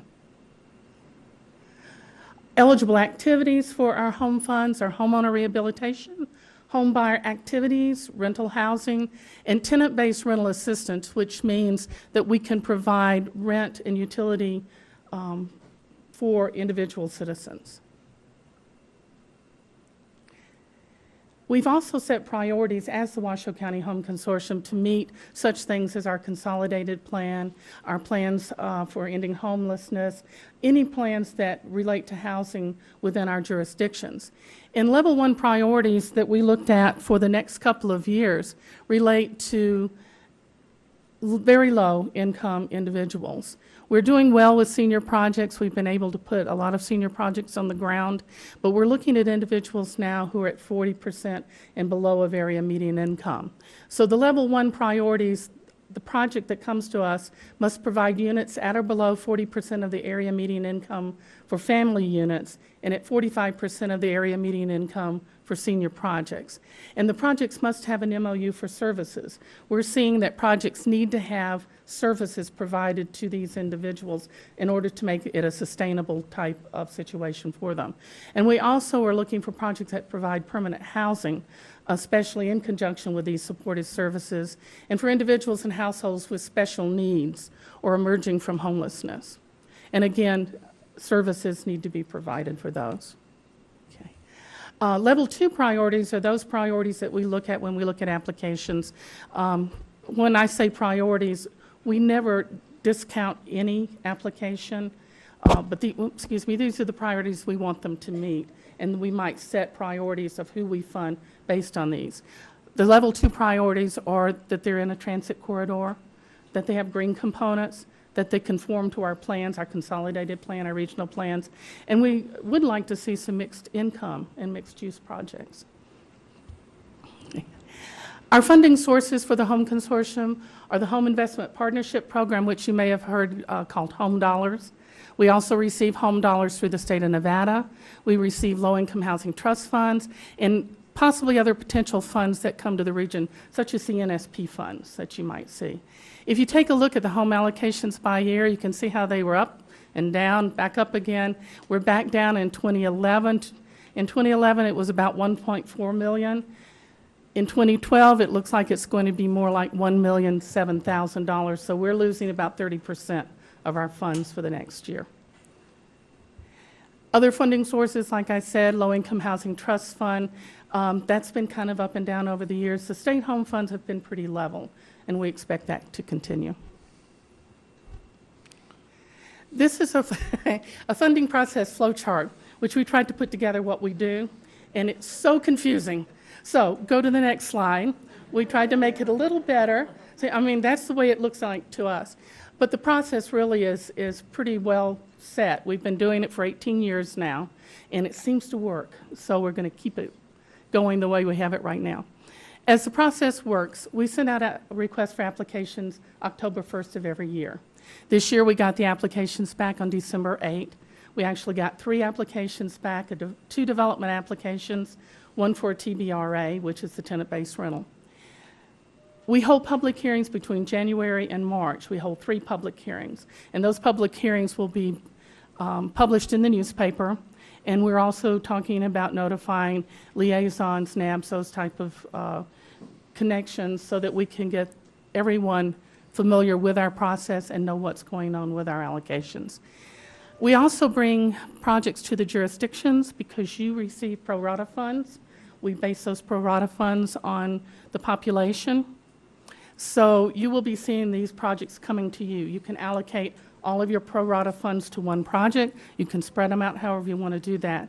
Then it comes back to the TRC to make the final decision for them as to how these projects are going to be funded. They'll have the little pot left if you decide to fund something. Then they take that pot that's left and divvy out those funds. Once that's done, they make their recommendation to the directors, and the directors are the 3 city managers. And those city managers then review those recommendations, and those recommendations are forwarded to the Regional Planning Governing Board. And at that time, we ask the Regional Planning Governing Board to ratify those allocations or not ratify them. It's a very, very short time frame because in May is when the applications have to go into the state for anyone who's doing tax credits. So this year, we only have the 3 projects, so it could be a quick process, but we want to make sure that you're aware of what's going on with those processes. I think one of the important things to look at is this is between 2005 and 2010. All of these projects are either rehab projects or new projects on the ground that we did. And to give you some figures, let me get this real quick. Over the past 5 years, the WCHC funds have assisted with building 325 new units, that's apartment units, along with 400 units being rehabbed. And at the same time, and this doesn't show it, we were also doing tenant-based rental programs for the homeless. We were doing down payment assistance. We were doing utility and deposit assistance. So we feel like the Washoe County Home Consortium over the last 18 years has a track record of doing a good job, and we're proud to bring it to you. And we hope as we go along with these new projects that you'll see some new units on the ground and a new program that will assist those who have problems paying their rents. And we thank you very much. Thank you very much. Any questions? Councilman Sraza? Just a compliment, Linda. I just wanted to say you guys have done a great job. I mean, we just had the opening of the senior complex there on Neal Road across from our new senior center there, and it's just a compliment to what you guys are doing. I know it kind of goes under the radar, but you guys have helped a lot of people and through the process, and just appreciate what you guys have done. Thank you. I just monitored that project yesterday, and it's very interesting to see the seniors that are in that project and how happy they are to be living in something that they didn't imagine they were going to be living in. So thank you as the council for helping us out. Any other? Thank you very much. Thank you. We'll move on to the consent agenda. Anyone wishing to take anything off of the consent agenda, knowing that E8 has been pulled? Anything else? If I can get this to work. Hold on a second. It's the last item, Mr. E11? Mayor, E11, only because it's a disclosure item for me. Okay. Councilman Sraza? E7, please. Mr. Mayor, I have just one question, very brief question on E3. E3. Any others? Second. Motion and a second. All in favor say aye. Aye. Opposed? Motion carries unanimously. Item E3. Yeah, can I just ask, John, are you going to come up on that, or is Robert here? My only question on this is, I see there were only 2 bids, and I'm not familiar, not that I need to be, but the Auburn group that won the bid, do we have anything to say regarding, first of all, are they a local company? For the record, John Flansford, Director of Public Works. We actually had 3 bidders on this project, but one of the bids was non-responsive, so we could not accept it. So we have the 2 bids, and both were out of California. Auburn Constructors has demonstrated that they have the ability to complete the project. Well, I guess my question is, we're talking about, we're always focusing on jobs, and Councilman Zadra said earlier about her campaign to move forward, about buying local, et cetera. What degree of reliability do we have? Are they importing workers with a $2.5 million project like this, or will we be seeing the local workforce working on it?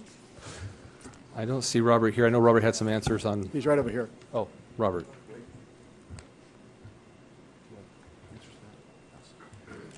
Robert Lee, Senior Civil Engineer, Public Works. I've spoken to the contractor on this issue, and a vice president for the firm, Wade Johnson, is here to specifically address those issues for you, but he has assured me that all of the materials will be bought locally, and to the extent that they're able to and the crafts are available, that they would hire local help. Mr. Johnson, would you mind stepping forward? Certainly, my name is Wade Johnson with Auburn Constructors. I'm the vice president. Can you pull that microphone down a little bit, Mr. Johnson? Thank you. Oh, there we go. A little better.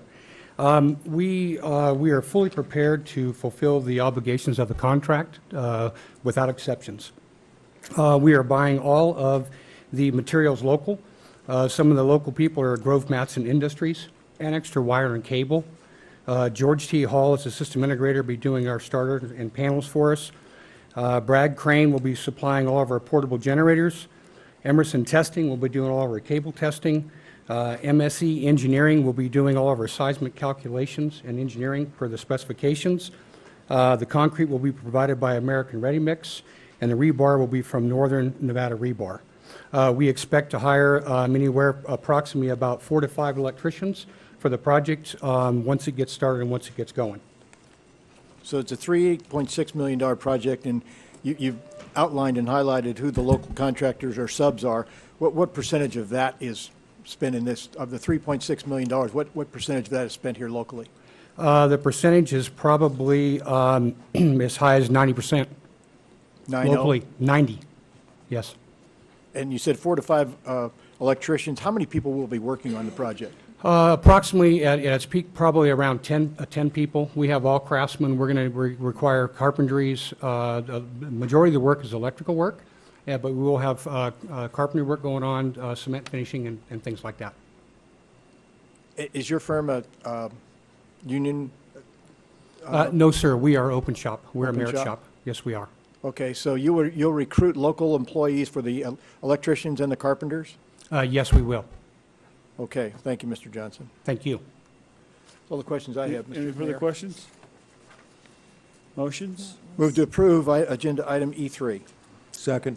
Motion is second to approve. Thank you very much for the clarification. All in favor, say aye. Aye. Opposed? Motion carries unanimously. Item E7. E7, kind of the same issue for staff is that the agreement that we have is with the Texas corporation. I know we had all gone down to that grand opening for Fusion. There's no one, have we put this out to bid here to see if somebody else wants to do this here locally? Gabrielle Carr, Deputy City Attorney. This particular contract has been in place for about 3 years. I understand that. With ATB Services. At the time, we joined in under provision NRS 332.195, which allows us to join in another contract with an entity that already has a governmental contract, which we did at that time. So we're still under the terms of that agreement. ATB Services has been bought out by another company, so we have to do the necessary paperwork to facilitate that change. But In it addition, it also says that we can give them 120 days notice. That's correct. That's under the original contract. So can we go out and see if someone locally is interested? Once the contract is terminated, if we decide to terminate it and take it out for local, yes, we can. To the best of my knowledge and recollection, I was involved in selecting the alarm services company at the time. We didn't have anyone locally. Every company that we had been solicited by or obtained information from was out of state. So can we go out again is the question.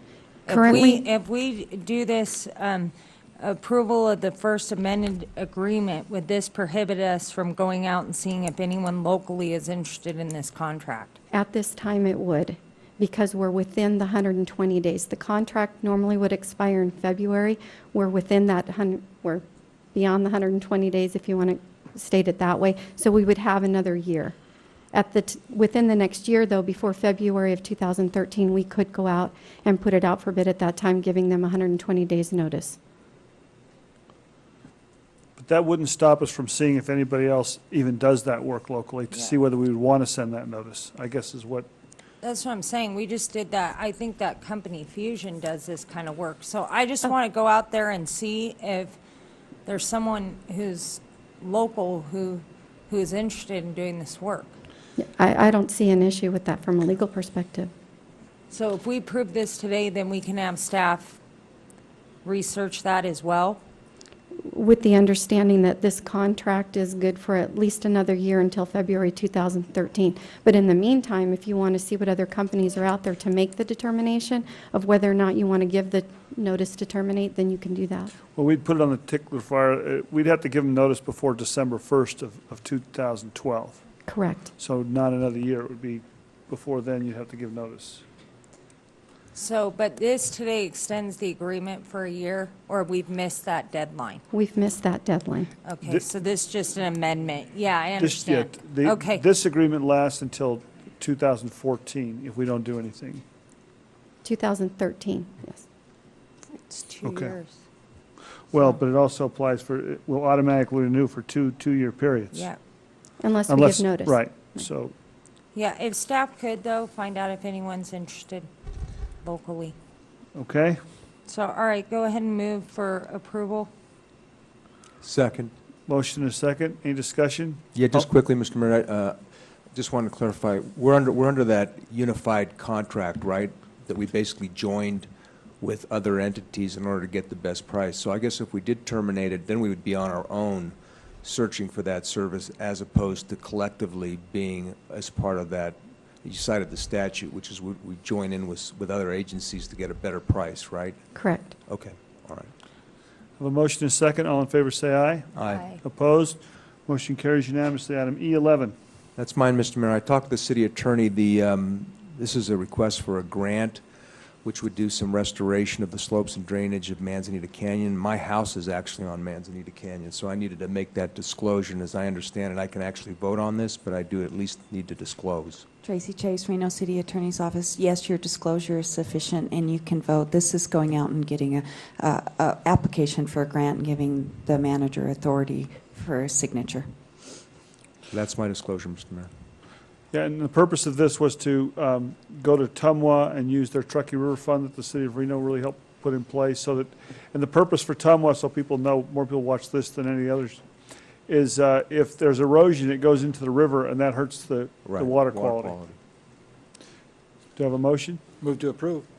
Motion is second. All in favor say aye. Aye. Opposed? Motion carries unanimously. Item F1, Mr. Mayor, public hearings. Go ahead, sir. Madam Clerk, item F1. Yes, Mr. Mayor, proper notice was given, no correspondence was received. Okay, do we have a staff report on this one? Or do we need one? Has everyone read everything? We can go right to public comment? Marilyn Craig, Deputy City Attorney. There is one change that we would like to propose to you, and that is the removal of the language of Saturdays and Sundays. And I'm just looking for it here right now.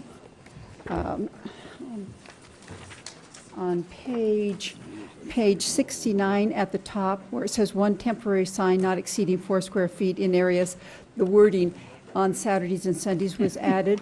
We would like to not go forward with that. And other than that, we would stand available for your questions. Thank you very much. Mr. Naidu.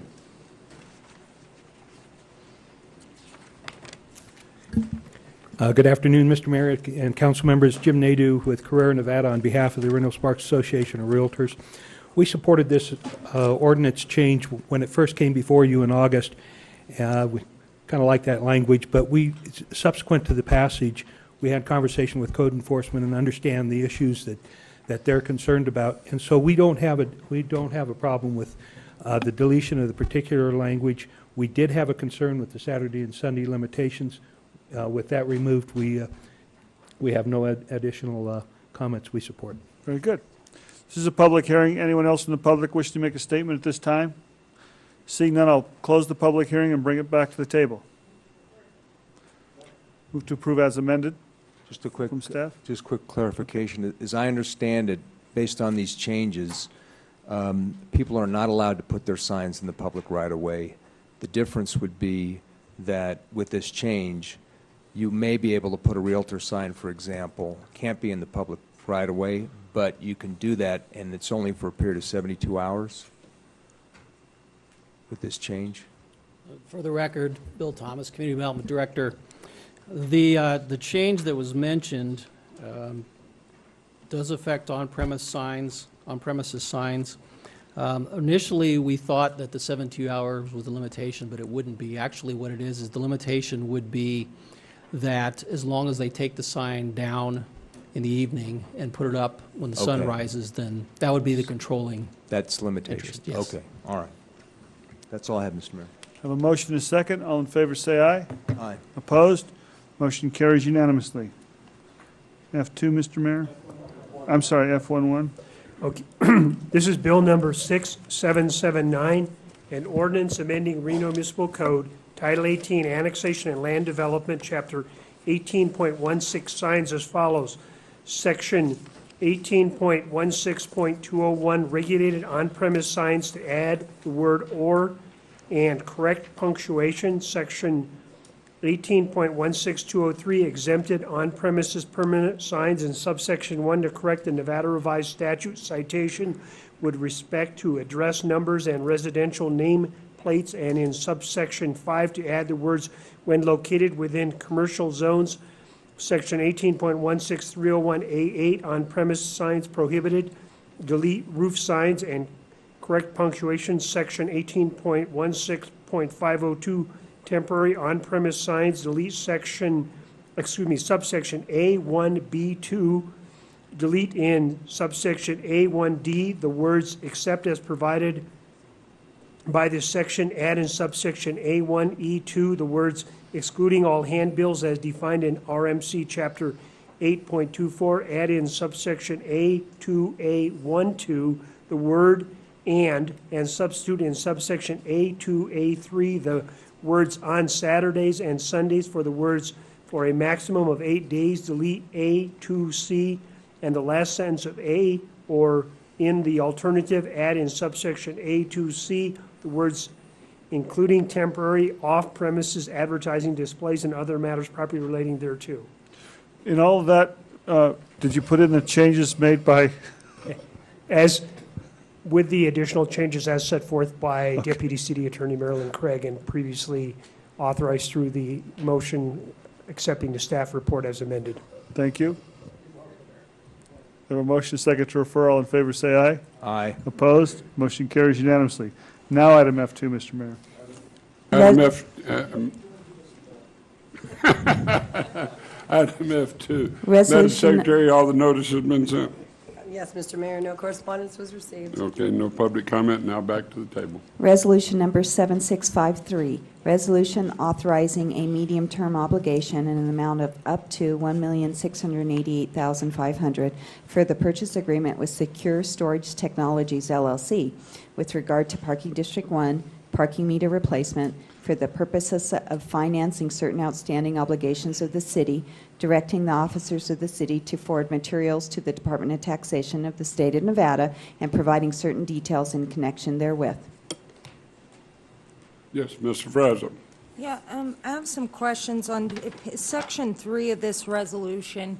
And essentially, I understand it, talking to staff, we're actually not issuing the bonds. This is just for the purpose of Department of Taxation. The company is upfronting the money to build the infrastructure, and then this is a payback based on the parking fine revenues. However, Section 3 of the agreement says that we're at an interest rate of 9% to be repaid over a period of not for more than 5 years. How are we doing? Where do we get the 9%? For the record, Jill Olson, Finance. This is just a reiteration of the terms that council accepted when the agreement was approved last December. And those were the terms that the company, the SST, when they borrowed the money that they had to borrow in order to purchase all of the equipment, those are the terms that they agreed to. Therefore, those terms carried over into our agreement. However, it doesn't bind us to anything more specific than what we've already agreed to. And what happens is we get the same amount of revenue that we would have received under our existing parking revenue scenario. Then anything over and above that, they retain to help cover the cost of the infrastructure related to the equipment and the installation of the kiosks or all of the equipment, the parking meters and the equipment. And the equivalent of that is retained to meet this principal and the interest equivalent. If for some reason they don't capture enough, they then have to eat that difference. It's just that they can't capture all of that within a one-year period, therefore the obligation under NRS becomes a medium-term obligation. It's defined as such, therefore we have to go through this process and get Department of Taxation approval, and the terms need to be stated in the same way that they were under the agreement that was accepted by council. But Jill, I guess I understand all that. I'm stuck on the 9% interest and how we got there. For the record, John Flansford, Director of Public Works. So when staff was tasked with going out and finding a replacement solution for the parking meters, so we went through and we had the pilot study and went through the request for proposals. This cost, both the principal and the interest costs, were part of the overall proposal. This was the best the best percentage that Secure Storage could come up with for the capital costs for them to purchase. The idea behind it was the city did not want to purchase this equipment up front. We didn't have the money to go out and purchase it outright. It was an option to us. We could have done that. The option that we chose was actually to go through Curb Systems. They provide the equipment. They also had to provide the financing of that equipment for the 5-year period of time. The agreement that we signed allowed us, reduced our risk because we had $400,000 approximately was the difference between what revenue we were receiving and the expenses that we had. They agreed to hold us, to pay us first, if you will, that $400,000 per year through the life of this contract, that the additional revenues that came in based on their system and our reduced costs and increased revenue potential, that they would take that risk on. They would go ahead and pay for the equipment over this life of this loan. It was actually 69 months, the 9-month implementation in this 5-year period after the implementation. So that's the period of time they have. If they don't recover all their costs in that 5-year period of time, then we don't owe them any additional money. That's why the agreement here says up to the 1.6 million cost. Do we have, on the agreement with them, have they lived up to the entire agreement? I would like to see that. I mean, is there provisions in there, for example, where it has to be $5 minimum for a credit card? Is that specified in our contract with them? In the original software, when they were rolling this out, and they're still rolling it out, they're finalizing their system, and we're still removing some of the single space meters. We should be complete here in the next 30 days. But in their agreement, when the software changed, if it was a 5-hour maximum parking, like around the court system, we have some 5-hour parking, they were charging a $5 fee for the credit card usage. If it was in a 2-hour max parking, which like it is in majority of downtown, is that in the agreement, John? They were paying the $2 minimum fee. I guess before I approve this, I'd like to see our agreement with them and make sure that everything's being followed under that agreement.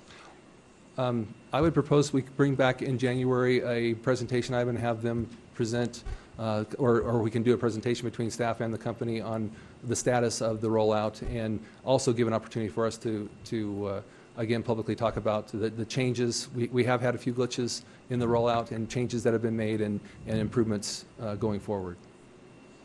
But I don't know that would stop necessarily the item today where it's just going to the Department of Taxation to list this as a medium-term obligation. It's the 9%. Yeah. John, and so really though, I mean, I understand where Jessica's coming from because I've heard some of the same issues pop up that she's brought up. But this doesn't change any of the terms of our agreement. Doesn't. I mean, if they're not living up to their end of the bargain, we still have that agreement that we can go back to and look at that. This is just to keep us. To follow the regulations. With Department of Taxation. Does not change our agreement with them whatsoever. I think the question is, when do they get the money? Have they already received the money from this bond, or? It's not a bond. It's something they've paid ahead of time. Right. They've already paid. So them. it doesn't, that's, I'm getting to, there's no money crossing back and forth here, Councilwoman, so it's more to keep us out of trouble than to. Yeah, they're collecting the fees at the parking meters, and they keep everything above what they owe us, so it's really like we're paying them. And so, since we're paying them, it's a medium-term obligation. Yeah, I understand. And I'd like to see that contract, because I remember we were setting the rates and all that stuff was in there. Mr. Guston. Question for you in the discussion, John. Operationally, are you saying if I use the parking meter and have a 2-hour limit and pay for the fee for parking for 2 hours and use my credit card, it's a $2 charge in addition to that? It's a $2 charge period. They Minimum. just charge you the maximum 2-hour. There's no fee for using the card. It's just whatever the fee for Correct. the time. Okay, I misunderstood that. Okay, thank you. Yeah, it's just a minimum. They charge you if you want to be there for an hour, they charge you for 2. And we're working out some of that to try to lower those costs and make it more user-friendly on the screen. There's a few things that we're working through, and so it would be good to come back to council in January and do an update on that. Well, because the minimum 2 hours, a little bit out of line, but we need to work with them on it. Chair will entertain a motion.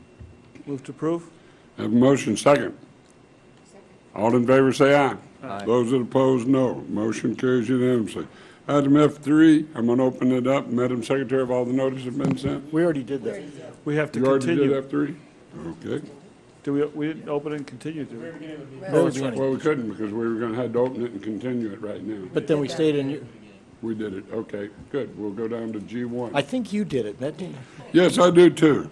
I think Alzheimer's starts early. Item G1. Before we go any further, Mr. Mayor, the applicant requested that this be continued until January 25th, and I wasn't sure if that had made it in the earlier discussion. No, we just said a January meeting, so the 25th is appropriate. 25th Thank is you. what he was 25th, okay. requesting at some point today.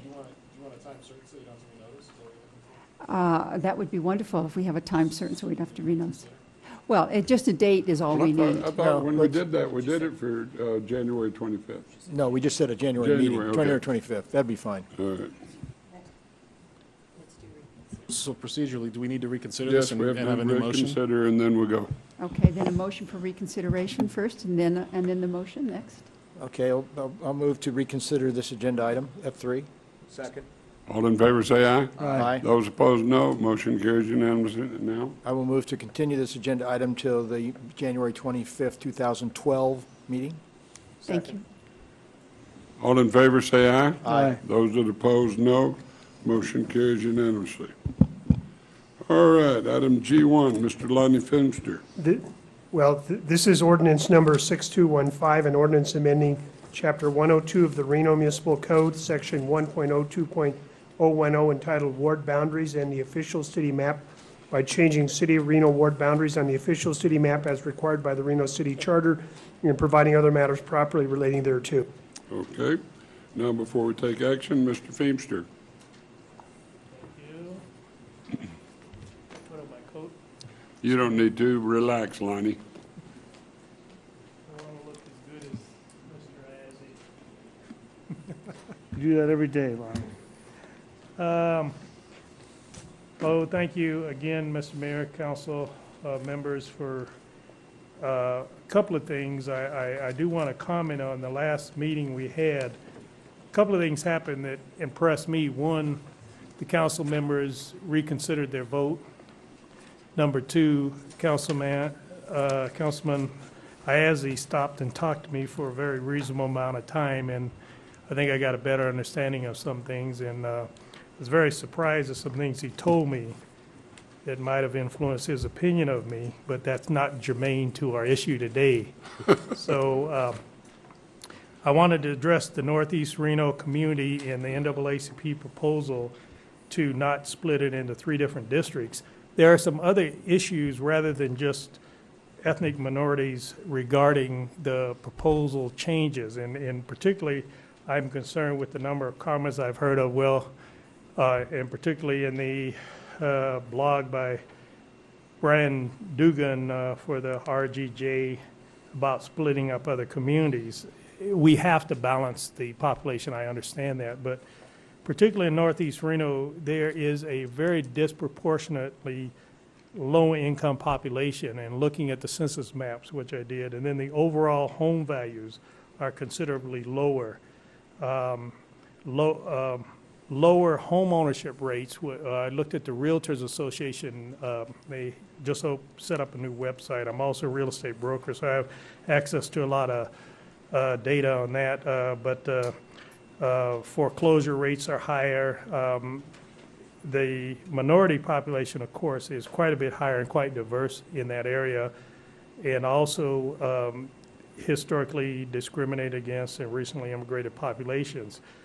There's a high number of students with free or reduced lunch. The Gazette Journal had an article out about December 4th that said there were 6 schools with the highest populations of homeless students. 3 of them happen to be in the Ward 3 area that we're talking about. Libby Booth actually, I think, is on one side of the line, but most of the families come from that same area that we're talking about, not splitting into 3 parts. There's a considerably lower civic engagement. I think Brandy Anderson discussed that about the ward voting totals. And so with other issues of health disparities, unemployment rate, and achievement of education, these are some of the reasons I call that a community of interest. I think that there are many issues that come up under the purview of the Reno City Council that would be better served to not cut up this community. These are just some of them, but these are some major issues, and that's one of the reasons I've been an advocate to support not cutting that community into 3 parts. So I don't know if anybody has any questions, but that's my presentation. And I do think that if it were cut up, it would violate the Voting Rights Act based on the way I read issues of communities of interest. Thank you. Okay, thank you very much. To the table, Ms. Zadra. Mr. Feemster? Yes. If you could come back, I have a question for you. When you were here at our last meeting, it was expressed to you that we thought, well, and I won't speak for the whole council, although I think they agree, that by having 3 council members representing the people that have some of the most severe needs and concerns, you have a much greater opportunity to have at least 3 people supporting your votes and moving forward in the direction that you believe needs to happen. What doesn't work for you about that belief and understanding? I was very surprised when I brought these issues to the Washoe County School Board. And I have several people I have a pretty good relationship. I've been an education advocate, and because of my wife's involvement. And I talked to one of the school board members, and I was very troubled because they said to me quite honestly and open, those people didn't vote for me. And a month later, I brought this issue up again, and the same comment was made. And my point was, I don't think they were any way trying to be anything but totally open and fair. But I'm concerned that sometimes politicians in the process don't really see the big picture in that I know in that case we should all run at large, possibly. I mean, this may not be the forum to discuss that, but I'm concerned that cutting up the community would be good, and I do think there is some logic based on the history of this country. And we haven't overcome all the issues that have to do with ethnic minorities and disparities in our system. It's not just about one issue or the other. There's a lot of issues. I just think that we still need a Voting Rights Act, and the issue of not cracking in minority dilution is an important issue. You can go too far and cut up communities too much, but you can also pack them in and take away their opportunity. Actually, this plan that we propose has less, only adds 300 black people and about 900 Latinos to that one. So it's not really creating a packed minority community. But I do think when you cut the community into too many parts, you don't allow the people in that community to have the strength to elect who they think best represents them. I do not want to stray off the road and run into the ward voting issue. That's happened a couple of times. That's better discussed at another meeting. But that's my concern. I do think there is some validity to the parts of the Voting Rights Act that says you should not cut up communities of interest. I wanted to bring these other things in because I did not want the council members to think this is just about let's get a whole bunch of minorities into a district so we can elect minority candidates. A good non-minority candidate is fine with me. A good non-minority teacher is fine with me. A good heart surgeon is fine with me. It doesn't have to be black or Hispanic. So that's kind of my concern. I do think there are some issues, and it's a broad list of issues that I think would be better served if the community was not cut into so many parts. I do not desire to hurt anybody else's neighborhood. These are unique to Northeast Reno, these particular issues. I went through the trouble to examine each of them. This is the lowest housing values, the lowest income area, the lowest, in certain areas, academic achievement. I know some of these issues get over in the area of the school district, and that's why we took some time to get involved in that process, and there's still work to be done. But that's kind of the best answer I can give you. I don't know if that addresses your question, Councilman. I understand what you're saying. I'm not exactly certain that it did address specifically the argument that having 3 people fighting for the cause versus 1 or 2 people fighting for the cause. I thought everyone was going to be fighting for the whole city, and I get confused on that. Group of 7. Mhm. Take the time and effort to meet with anybody who wants to meet with us. And that's what the being elected by the entire city population benefits the citizens with. Because they do have the opportunity to come and sit with us. But they also rely on, if something is happening in Ward 3 or 4 or 5, I'm going to go to those council members to get even more background from them. Because they're the ones that are dedicated to really knowing those issues and having worked with the citizens to come up with the solutions. So I'm going to go to them to get even more information. And if you have 3 of them that are sharing that information with me, the one who doesn't represent that area, your chances of having better communication and a solution that you're more in favor of being approved is better, I believe. So I would just ask, would anyone on the council vote differently if Northeast Reno was kept as one part of Ward 3 versus being split into thirds? I mean, I'm getting the feeling that you're saying if you don't cut this part of Northeast Reno up into 3 pieces, you won't get as good representation. I may be misinterpreting what you're saying. I don't think that's really what you meant.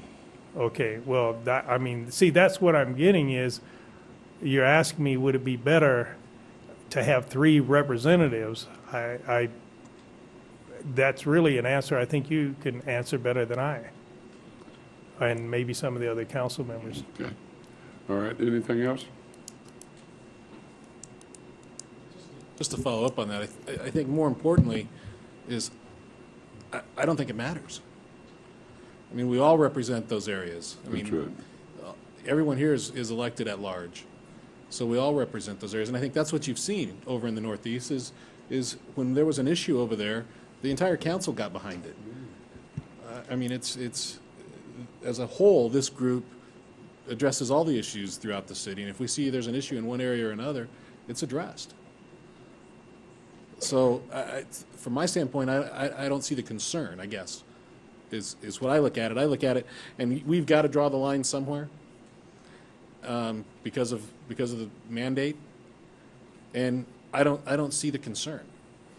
Well, then I guess the question would be then, is there any concern by any of the council members that if the council voted to accept the keeping of Northeast Reno as one more contiguous ward to the rest of Ward 3 than what the map C, is it, would? Then in that case, it wouldn't bother you either map. And to go a step further, though, the advantage you have by doing it this way is you could feasibly get 4 candidates from this area of town on this city council. Whereas if you do it the other way, the most you could have is 2. Well, since what Ms. Anderson brought out was 2 wards voted something like 39,000 in the election she ran in versus the other 3 wards only voted 27,000. So really, it's who votes in the at-large campaign. Now, obviously, if you're advocating for Northeast Reno, you want to make sure you have as high population as you can. When you start looking at populations, you got to look at, well, what's the voting rate, what's recently immigrated. I don't know, perhaps you're right, Councilman Dortch. I don't see that it precludes anyone from running in any of the other areas. Again, when you're saying you can run a candidate by cutting that portion of the ward into 3 parts, I don't see where you're creating an opportunity that doesn't exist. I don't want to have Northeast Reno control the city council or having three or four council more members. opportunity. That's all I was saying, is it creates more opportunity for you. If you had good candidates in that area, it creates more opportunity. Okay. Well, I take it. Okay, any other discussion, any other questions? No, just one brief comment, Mr. Mayor. To me, before you can run citywide, you got to come out of your ward. And if you're not responsive to your ward, you're not going to make the final 2. And we've seen that happen before. So I don't think it's a perfect solution, but I think it's one that has enough checks and balances and protections that the minority community served under these current boundaries that have been drawn. Okay. Chair will entertain a motion. Mr. Isaac? Mr. Mayor, just if you choose, you've already had the first reading of the ordinance back on what I believe was December 1st. Yes. So this would be, if you choose this particular option, then you're choosing to approve the ordinance. This is the second reading. You're accepting the ordinance. That would then take care of, which I believe it's, I'm sorry? Yes, I He's have. read it, yes. I have a motion, do I have a second? A second, but there's Discussion. there's one modification there, I think, Mr., from our original one to this one, and that's precinct 3038. The math was a little bit wrong on that one, so 3038 is this one way down in the south. Okay. That's going to have to stay in Ward 3, correct? We're on option B that we're adopting today, correct? The motion is, but there's a modification to that. For the record, Cadence Matievich, Director of Government Affairs. Yes, thank you, Councilman Ayazi, for bringing that up. I think if the clerk could move the map to the southern part of the city, you'll see there's a precinct in the easternmost, just a little bit up. No. What's there? Nope. Right there. Down a little bit. That precinct right there. In the configuration that was presented to you at the December 1st council meeting, that precinct was reflected to be in Ward 2. In order to comply with the requirements that no one ward be greater than another ward by 5%, we needed to move that ward back into Ward 3. The population of that ward, that precinct, I believe is 639 persons, which is less than 1/2% of the total population, and is thereby considered to be a de minimis change and would not require a new first reading. But we did make that adjustment to ensure that we were within those 5%. And I think Councilman Dortch, you had actually brought that up at the last meeting, that there was some concern about those 5% tolerances, and so we did go back and double check them. So I would include the change in my motion. Okay. Okay. All in favor say aye. Aye. Those that oppose, no. Motion carries unanimously. Item H1, resolution. Resolution number 7654, resolution directing the Deputy City Treasurer, Finance Director, to give notice of the sale of property subject to the lien of a delinquent assessment, ratifying all actions previously taken, and providing other matters properly relating thereto. Motion?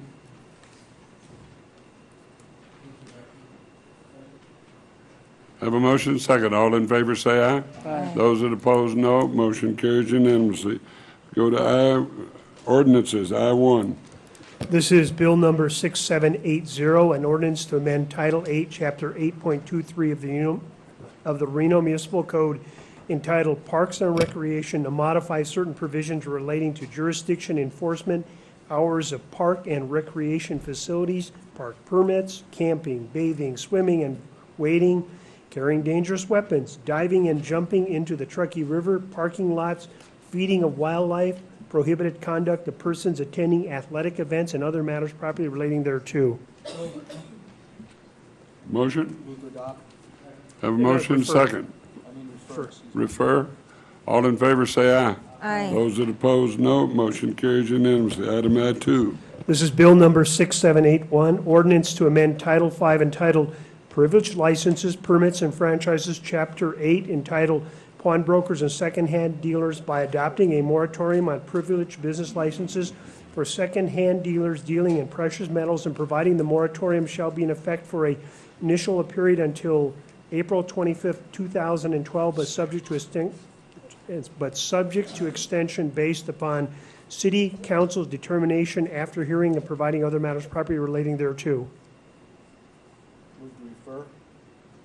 Have a motion, do I have a second? All in favor say aye. Those that oppose, no. Motion carries unanimously. Item I3. This is Bill number 6782, an ordinance to amend the Reno Municipal Code Title 6 entitled Vehicles and Traffic, Chapter 6.06 entitled Rules of the Road, Article 10 entitled Stopping, Standing, and Parking by adding Section 6.06.475 to establish a parking program for qualified alternative fuel vehicles as required by state law, together with other matters properly relating thereto. Have a motion, do I have a second? Second with a comment. Okay, comment. I noticed that the state says that they cap the fee at $10, and that's fine. I'd want more money or less money, but doesn't it cost us more to just implement this than $10? For the record, Kurt Dietrich, Associate Civil Engineer. That is, of course, the maximum state statute. There would be some costs associated with actually printing up the decals and verifying registration. Was that your question? I'm sorry. Well, we're getting $10 back for the license to truck to park, and I understand that, and I'm not asking for more money, but it costs us more than $10 to implement this. I guess it's a comment about legislation that doesn't make any sense in terms of dollars and cents. I second it. Thank you very much. Okay, thank you. All in favor say aye. Those that oppose, no. Motion carries unanimously. Mr. Mayor, I'm Yes. sorry, could I go back to I-1 for a second? I-1, I did have yes. one question in the Parks and Rec one. Okay. Why are we not allowing people to go into the Truckee River and making that illegal again? That's a good one. And the signs. It says. Julie Conway, Parks and Recreation Community Services Director. The main issue we have is with washing clothes and. But there's a portion in here that says washing clothes is illegal. But what you're doing here is you're saying it's illegal for anyone to go into the river from any city park without a permit. Okay. The bathing and the swimming, is that, you're talking about 8.23095? 095B. Access to the Truckee River without a permit from any park for the purpose of wading or swimming shall be prohibited. What we're saying is that we're asking them to have access at certain locations, and that relates to primarily the legal issues. Council can decide if you don't choose to have that advice. If they want to go other places, they can do that. What are the legal issues about someone going from a park to get into the river? Go ahead. For the record, Jeff Mann, what the ordinance currently states is that access to the river is restricted unless council has approved designated locations and they're posted as such. So unless there's a sign in a park by the river that says you can get in at this spot, you cannot. We want to change it to say to just the opposite. You can go in the river unless there's a safety reason why you cannot, and it's posted that you cannot. So we're basically opening up the river. Well, for one thing, the river is not owned by the city, so I don't know how we would even cite someone for that. I think enforcement is troublesome. That's what they used to do when I was a kid, is say it's illegal to float down the river, and it's not. And for us to say that it's illegal to get in from a park without a permit, why wouldn't we just have followed our own ordinance and post places where it is allowed then, instead of giving the authority to everyone to say, no, you're not allowed to go in there? I think this is a little onerous to me. To say, what problems have we ever had where someone's got into a river? Have there been problems? No, sir, not to my knowledge. Then why would we make it illegal to go into the river? Why did we? Why would we? In any case. I don't know why in 2005 we changed this rule. I think it had something to do with the Whitewater Park. And we wanted to designate as a city certain locations where you can put in to do whitewater rafting. This is swimming and wading. This has nothing to do with rafting. True. But there aren't good records to explain why we did it this way. We want to undo what we think is Why don't we just say it's onerous. legal to go in, just take it out so it's legal to go in there? There's no problems. Tracy I mean, Chase. this is the first reading, correct? Yes, So we Tracy can come Chase, Reno back. City Attorney's Office, and the park staff can tell you, but the concern is if there is an area that is possibly dangerous to enter the river at that location, I think we would have a duty as a city to say, don't enter through this area. So we wanted the staff to have control over that. For example, I know up near some areas the river is very deep and fast flowing, and you would necessarily not want children to enter into that area if you know that's a circumstance. And the city of Reno could control the entry through its property. You are accurate that the river up to the high water mark is actually owned by the state of Nevada. I just say, bring back to us where you think it's not safe to go in. But yeah, I think you put a sign up, it's not safe to go in here, and after that, they make up their decision. But putting these First obstacles. reading, Mr. Mayor, we can bring Yeah, that and- back at the second.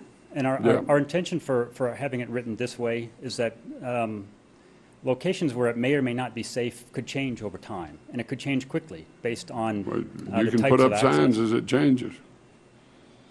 That's Yes, sir, what he's we saying. could. We That's- just wanted the council's blessing to be able to do that. I'm not going But that's not what this says.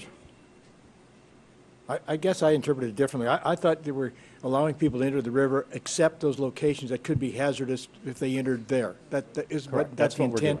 doing. If I'm not, that's way I read it, but maybe it isn't clear to other people. So take a look at that in the next reading to make that clear, Yeah. because that's what I thought we were doing. If you read on page 119 of the actual ordinance and read the areas that are stricken and then the areas that are underlined, that's on page 119, item B, that's what we're talking about. That's So exactly what we're we're trying to undo, as he says, We're and telling make we it have to less undo something restrictive. that we've never done in the first place. So there's no reason to say that, why don't we just take B out completely? Well, you certainly could, if council directs that. This is something that it was directed by council in 2005. It could be taken out. Then that means that what we would do is, if there were a hazardous situation and we wanted to put up a sign to say, don't enter here, then it would not be enforceable, as I understand it. Is that correct, legal staff? And that's, if It's not council... enforceable now. Once they're in the river, we have no more jurisdiction over them. Well, at the point of entry, I'm saying. Is that, may I ask? Tracy Chase, Reno City. Yes, the city of Reno can control its park property and entrance to the river. And then we do have some ability in the Whitewater Park itself due to our Because easement. we have a lease there. Right, that the state provided to us when that went in. But legal will take a look at this. That would be I think great. I understand what your issues are, and we'll look at the language to see if there's some clarification we'll do between the intro and the final read here. Thank you, Mr. And we understand what you're asking for. Okay. If I may, Mr. Yes. Mayor, just to bring shed some light on this because of being the liaison to the Parks and Recreation Department. Number 8 in section 8.23.175, feeding waterfowl. As recently as 2 or 3 days ago, I saw a young family thinking they're doing the right thing, and I just want to reiterate, feeding waterfowl any yeast, bread, or rolls is the worst thing you can do for waterfowl. You need to feed them their food. I know people think they're trying to do the right thing because they think the birds in the wintertime don't get enough feed, but when you feed them anything that's made from yeast, it's the worst thing you can do for waterfowl. So I just want to make that point clear. Okay. Now we go to item 4.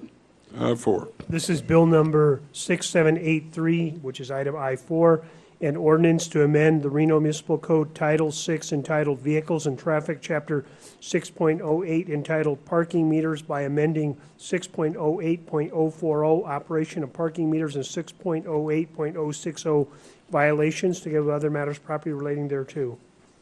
Move to refer. Have a motion, have a second, have a second. All in favor, say aye. Aye. Those that oppose, no. Motion carries unanimously. Item I-5. Bill number 6784, an ordinance to amend the Reno Municipal Code Title 6 entitled Vehicles and Traffic, Chapter 6.04 entitled Definitions by amending 6.04.410 Parking Meter Space and adding Section 6.04.485 Qualified Alternative Fuel Vehicles, together with other matters properly relating thereto. Move to refer. Have a motion, second. All in favor, say aye. Aye. Those that oppose, no. Motion carries unanimously. Item I-6. As to I-6, Mr. Mayor, that, because you adopted G1, this I-6 was the alternative to accept proposal Right. option D. Since you've already accepted option B, you do not have to go forward with this one. Okay. All right, now we'll jump over to J2.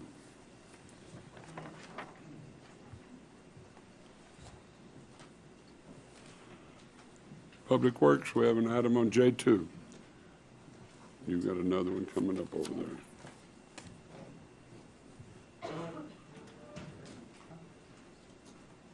Christie?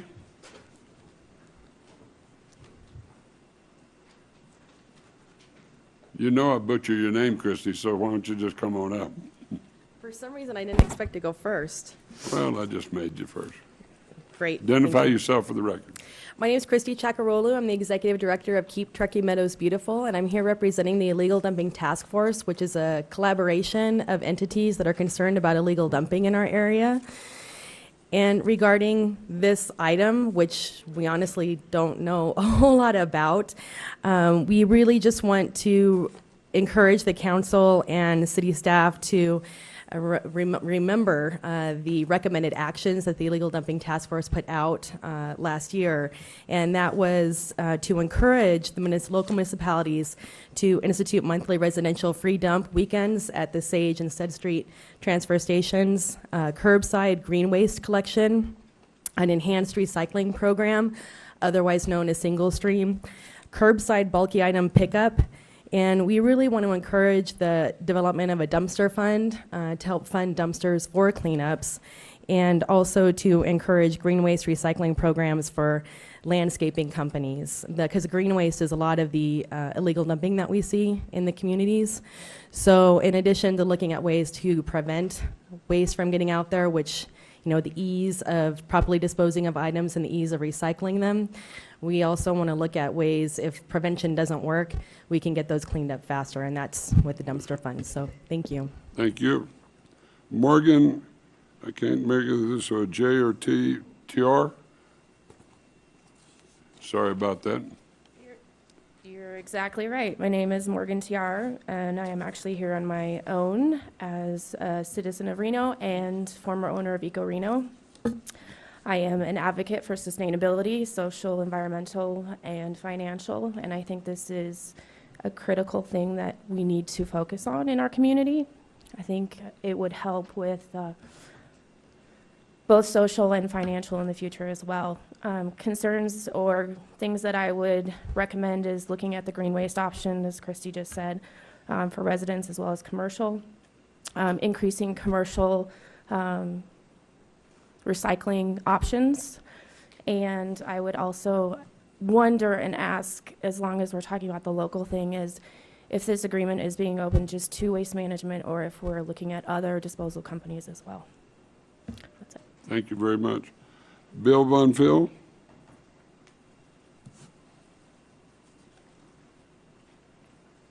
Thank you, Mr. Mayor and members of the council. My name is Bill Von Poole. I'm a member of the County Open Space and Regional Parks Commission, as well as the Illegal Dumping Task Force. And I am here today. While I do generally support single stream recycling, my real hot button issue is trash that's illegally dumped in our open spaces.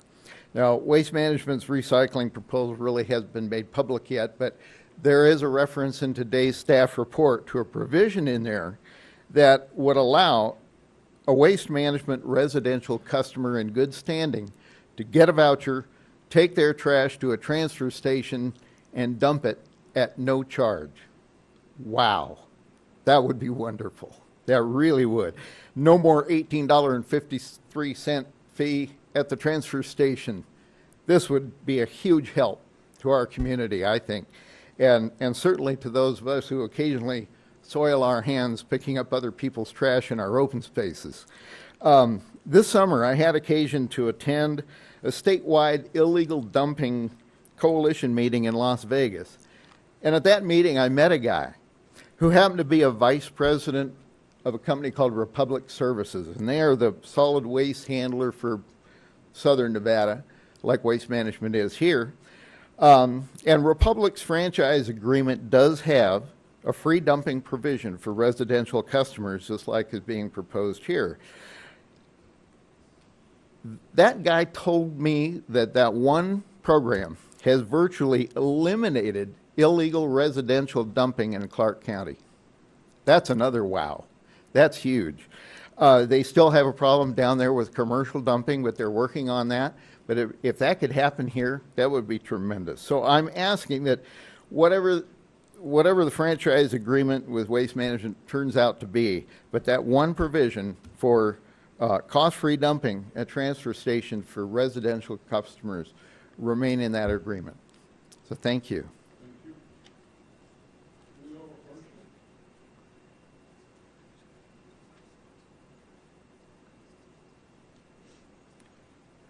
Good afternoon, members of the council, Mr. Mayor. My name is Leo Harishny, and I too am a member of the Illegal Dumping Task Force.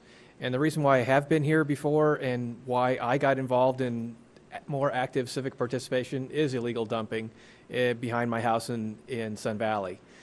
I helped a neighbor of mine who, on his own, out of his own pocket back in the day, actually paid for the dumpsters and got a number of us people in the neighborhood to go out and clean the area behind our house down at the southeast portion of Sun Valley. The second year we did that, we pulled out a total of 80 cubic yards of trash, 2 30s and a 20.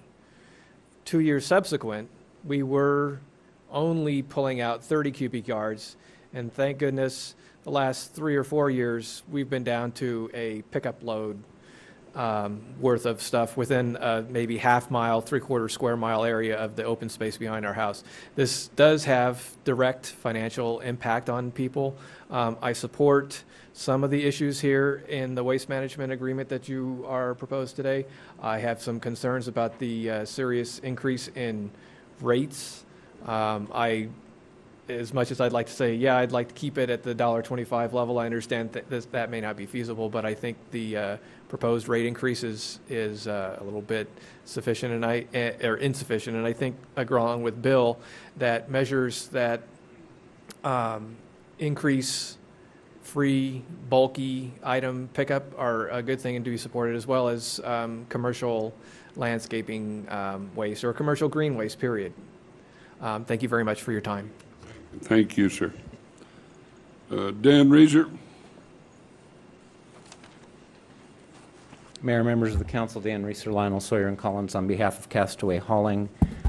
I just didn't want the absence of any comment by us on this agenda item to be interpreted that we will not be very carefully monitoring what staff might be directed to come back with an amendment of the franchise agreement and ordinance changes, and would ask the council as it goes through that process and discussion with staff that it remember if some other discussions we've had here, that if rate increases are going to be faced by residents, that the franchise agreement is open and you have the ability to audit that and to make sure that the rate increases are justified based on the cost of service to the citizens, just as the Public Utilities Commission would do with NV Energy.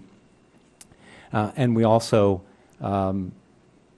ask the council to be very sensitive to the fact that some of the proposals you may be hearing will be related to what are competitive markets today, and that the franchisee may be seeking some method through the franchise agreement amendment or ordinances to affect competition in this industry. And so we ask you to be mindful of that, and we will be speaking with you as the matter moves through the future.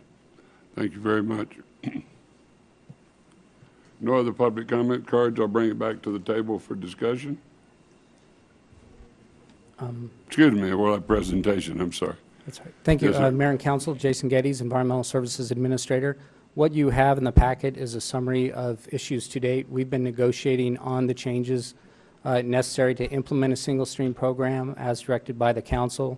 We've negotiated a lot of items. Waste Management will be coming up in a minute to make a presentation on where the proposal stands today, and what we're looking forward to today is direction from council as to if we're on the right path, what issues they want us to go in, and then the intention will be to bring back changes and costs to the council in the February-March timeframe, that you could actually have a firm proposal that you could look at, modify, and go there. But we're at a point where we need direction from council as to the options you want us to pursue and move forward on. And as you'll see in here, the costs keep moving. In the original proposal, there was an increase from $1.25 to $5. At the end of last year, it was a $2.37 proposal. I think it's much lower now, but I'm not sure we have a number yet today based on the direction you give us today. So that number will change based on the feedback today. And with that, I would like to turn it over to Waste Management to make their presentation. Okay.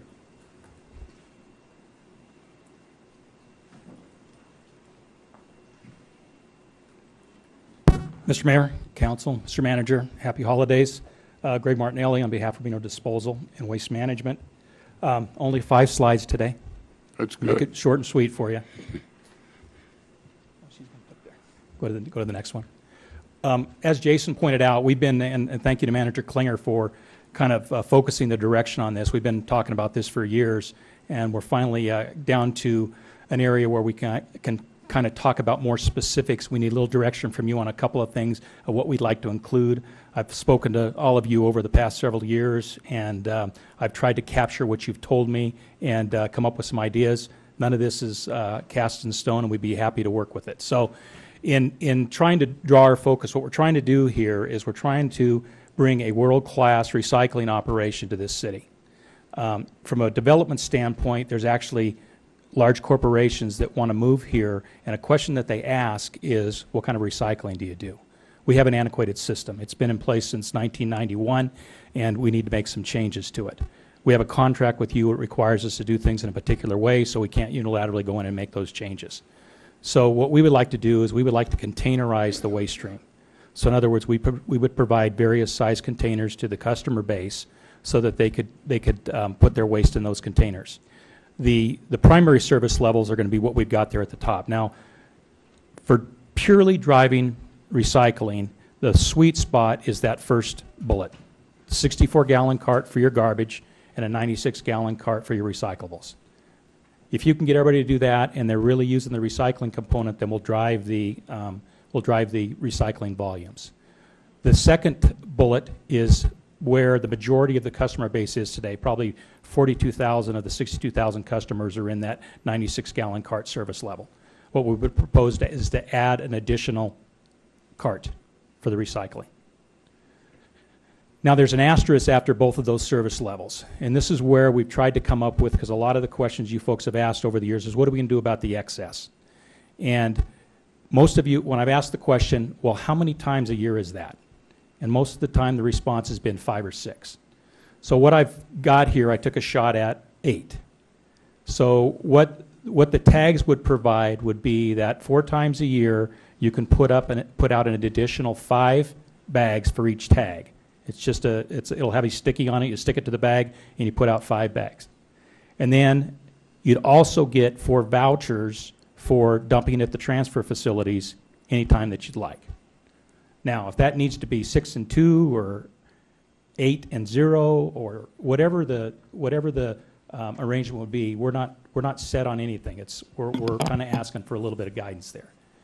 Now, I know Council Members Zadra and Guston have a older portion of town.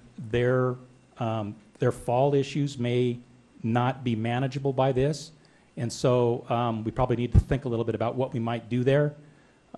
Does that mean that whatever's put out in October is picked up, or do we add more tags for that particular zip code? I don't know. We can be creative and come up with something there, but that's something that we would need a little bit of direction on. Or the idea that Mr. Poole spoke about was that we craft a proposal that charges a monthly amount to everyone, and then the facility is open to the residential customer whenever they want. Now, that places you in a position where if you don't use the facility, you're paying for it, but that's something that we need a little bit of guidance on, or we can do a combination of any of those two items. And when I'm asking for some guidelines for use, basically what we're saying, if you're just going to give somebody unlimited service, I mean, how many times a year does somebody really need to go to the transfer station? I mean, if they're going every weekend, are they running a business or something? And that's not what we're trying to do here. We're trying to take care of the residential user. So the alternative service levels are your steps down for your seniors. And what we're trying to do there is actually increase the service without any increased cost at all. And then the last bullet is for people that are having they just are going to make the argument that I just don't produce very much, I don't need a larger container, so we're going to provide a smaller service level. So that's kind of what from the residential perspective, that's what we're looking at. Now, we'll go to the next slide. Now, on the commercial side, we would continue to provide our existing franchise levels of service to those users. Additionally, we would have the ability to provide them with non-franchised single-stream recycling options. And then the state is crafting regulations that are going to be heard in a public hearing in February that are going to require local governments to deal with multifamily recycling. You always are looking to us for our recommendation. In this particular case, we would recommend that you make the multifamily franchised simply so you can have a consistency of service, so that the apartments, condominiums, and such have a service level. So you'd be required to establish a rate that we could charge for that. In the other case with the single stream recycling, you would not establish a rate because if it's open to competition, and if you establish a rate, then we're stuck charging what you tell us we can charge. So we would not propose that be included in the franchise. Next slide, please. So now we've picked up the material. So we're going to pick it up. We've talked to you about changing our fleet out to compressed natural gas vehicles. Quite frankly, if I wanted to buy a diesel truck today, our corporate policy is we don't do that anymore. We're buying all compressed natural gas trucks. So that's a good thing for the environment. The trucks are more expensive, but the maintenance on them has come down to the point that we're going to be able to not see an increased cost. The solar-powered compactors that we've had at several events, you've actually got one across the street near the tree, and I know Councilmember Guston is interested in those for the downtown area. We propose to provide those, and then in order to provide a continuing revenue source for buying additional ones and maintaining those units, we would come up with a revenue sharing scheme with your staff on the sales of the commodities, the curbside commodities. Or if you elect to franchise the multifamily establishments, then that volume would also be included. And Councilman Zadra had a question about what the current state of the collection services we provide to the city are. It's looking like it's going to come in about a little over $900,000 this year, which is down about $80,000 from the prior year. So now that we've picked the material up, now how are we going to dispose of it? I was here with you last year, bought a piece of property from you, thank you very much, for the land across the street from our existing facilities. What our intention is to move our existing operations center and the administrative offices down to that land that we purchased from you. And then on the property where the existing operations center is, we would construct approximately a 60,000 square foot LEED certified eco center that would allow us to implement some single stream processing technology, allow us to do some select sorting of high value commercial loads, and provide for community drop-offs for green waste, e-waste, and household hazardous waste, which is what HHW stands for, which are your paints, your pesticides, that sort of thing. The facility design would make sure that we can adapt to markets that become available for different items. We recently were working with a vendor that was able to recycle carpet padding. So we were able to segregate that out of our waste stream. He recycled it. Now he's out of business, so we don't have a source for that material right now. But those are the type of things that are continually evolve here, and we need to adapt to that when it becomes available. The residual material that comes out of this facility will be used as feedstock with the Fulcrum Bioenergy plant that's going to be built in Story County. We have a long-standing agreement with them, and they are, through their technology, going to make 10.5 million gallons of ethanol every year, which they've got agreements to send back to the tank farm in Sparks to be used in our local fuel stream.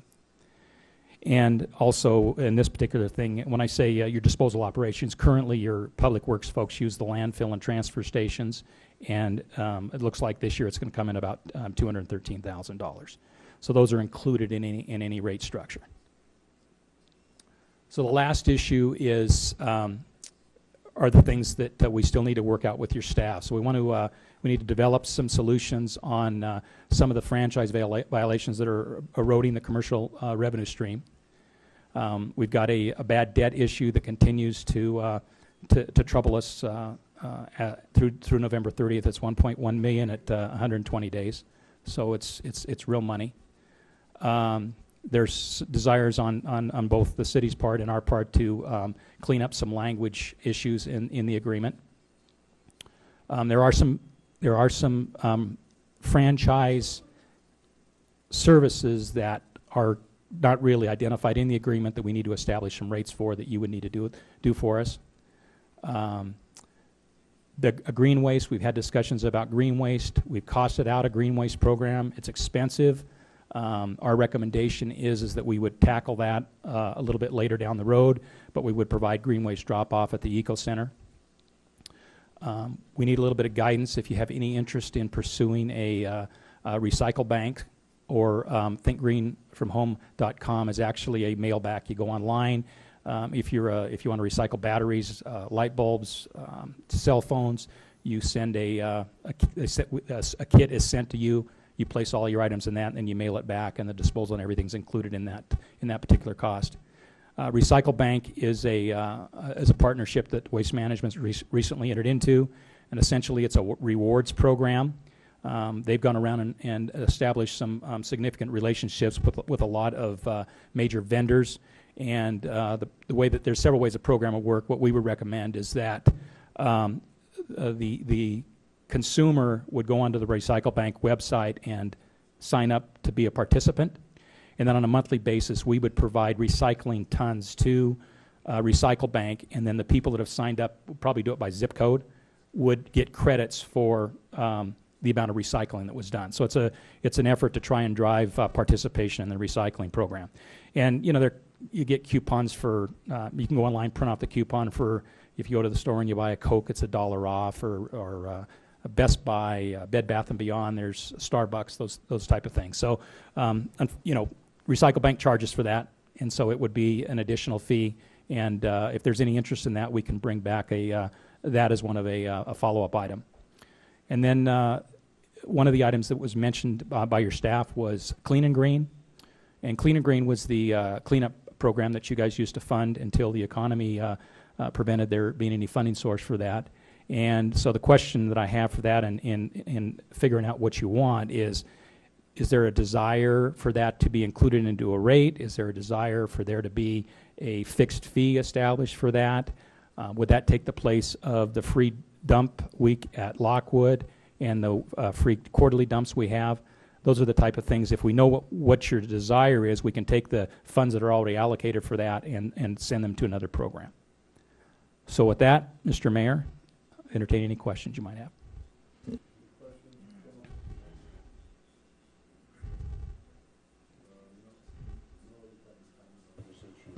No other public comment on this issue at this time. Any questions? Mr. Hazy? Yeah, you were asking and you and staff, what was going to happen, like the four days of 4 bags right now, or 5, you were going to allow 4 times 5 bags or 5 times 4 bags, I don't remember which. Right now, people could theoretically put out 364 bags in a year, 7 times 52. Correct.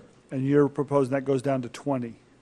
Would that be per residence, or could somebody get those from somebody else so they could put more? There could be like a trading system going on? Or are you going to propose that it's just, sorry, this residence?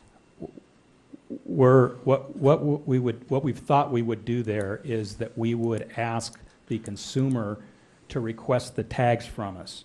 We don't want to get into a situation where we're going to just send out 62,000 sets of tags and then have somebody develop a black market for those tags. So, And I'd be curious what the cost would be to just, if we said, you've got to buy a packet of 10 or something, so that it doesn't get passed on to everybody. And the other thing, I understand what you're trying to do by getting the new CNG trucks and you get everybody to a typical can, you only need one person per truck and the truck does the lifting, correct? that's correct. So by having the bags out, then it slows everything down and you've got to do that. The other thing to look at perhaps is to only allow that like once a month where someone would do that so you know in certain areas where you're going to have to go and maybe you have 2 people on there at that time and work it out that way. I know in my neighborhood there are some people who put out all 7 bags all year long and the guy next door doesn't do any. So I'm not sure how we've hit that. And I don't mind reducing it, but going from 364 down to 20. We definitely need to tweak that a little bit because one size is not going to fit all. Right. You know, so I don't have all the answers. And maybe it's one that gets phased in over years. So, okay, this year we'll allow you to do more, and then, so people start getting used to it rather than, that's a pretty. Yeah, I would think if you give us direction that we're going to move forward with this, we would probably like to phase in part of this because it's going to be, it's going to be an education process for everyone. We would have no issue with trying to start the single stream before we get the facility built. We can bale the material and send it to one of our facilities in California until we get things up and running here. But we would consider that. And the other thing you had on there is allow people 3 yards of free dumping. That's not the way you really charge over there. It's like a pickup truck. Right, It'd just be easier to say. That's what a standard pickup is. A pickup 3 truck yards, yes. to Right. do that. And Right- we could word it that way. And right now, we allow 10 days of free dumping at the transfer station under the existing? No, it's the Lockwood landfill. I didn't think, that's what it says on our staff report, so, okay. Because that makes a big difference about where it is and how that gets Yeah, no, done. the free dump is a Lockwood surrounding Earth Day. And you brought up, I'd sort of like to see what the prices are here. It keeps moving, because that's going to be the big issue. I mean, we've got sewer rates and water rates and everything, and we sort of have to look at them all together and what that. But you mentioned something that I don't even think it's in our purview, but you said you're going to replace the existing transfer station. You're going to build your offices across from where you, across the road where you just bought the property. Yes. And you're going to rebuild the transfer station where it is now? Is that what I heard you Well, say? we're going to add on to the existing facility. add We're on going to to add the an existing- additional okay. 60,000 square feet. Okay, then that. In that area where the operations center is. Okay. I think those are my original questions, Mr. Mayor. And then Mr. Guston. Thanks, Greg. And you made reference to one of the questions that I certainly did identify with staff, and that's the green waste, which Christy made reference to in her suggestion and requests as well. There are certain areas of town that have a lot of those old mature trees that, not just October, in December, I sent 9 bags out in December because I have one maple that just hangs on forever. But what is the current, what are you currently picking up in green waste right now? The leaf bags. How many bags, what tonnage are you currently picking up? Don't have any idea. We don't separate it out from the general waste stream. It all goes into one truck and all goes into the transfer station. So you have no way of being able to identify the rationale, the validity, anyway, of the rationale for the 5 tags, 4 times, whatever it was, for the total of 20. No, well, my rationale was after talking with all of you, when you told me 5 or 6 times a year that need would be there, that's what I was trying to focus in on. Did we compare at the staff level? The city used to hand out free bags to individuals. How many free bags did we distribute? What was kind of the number each year?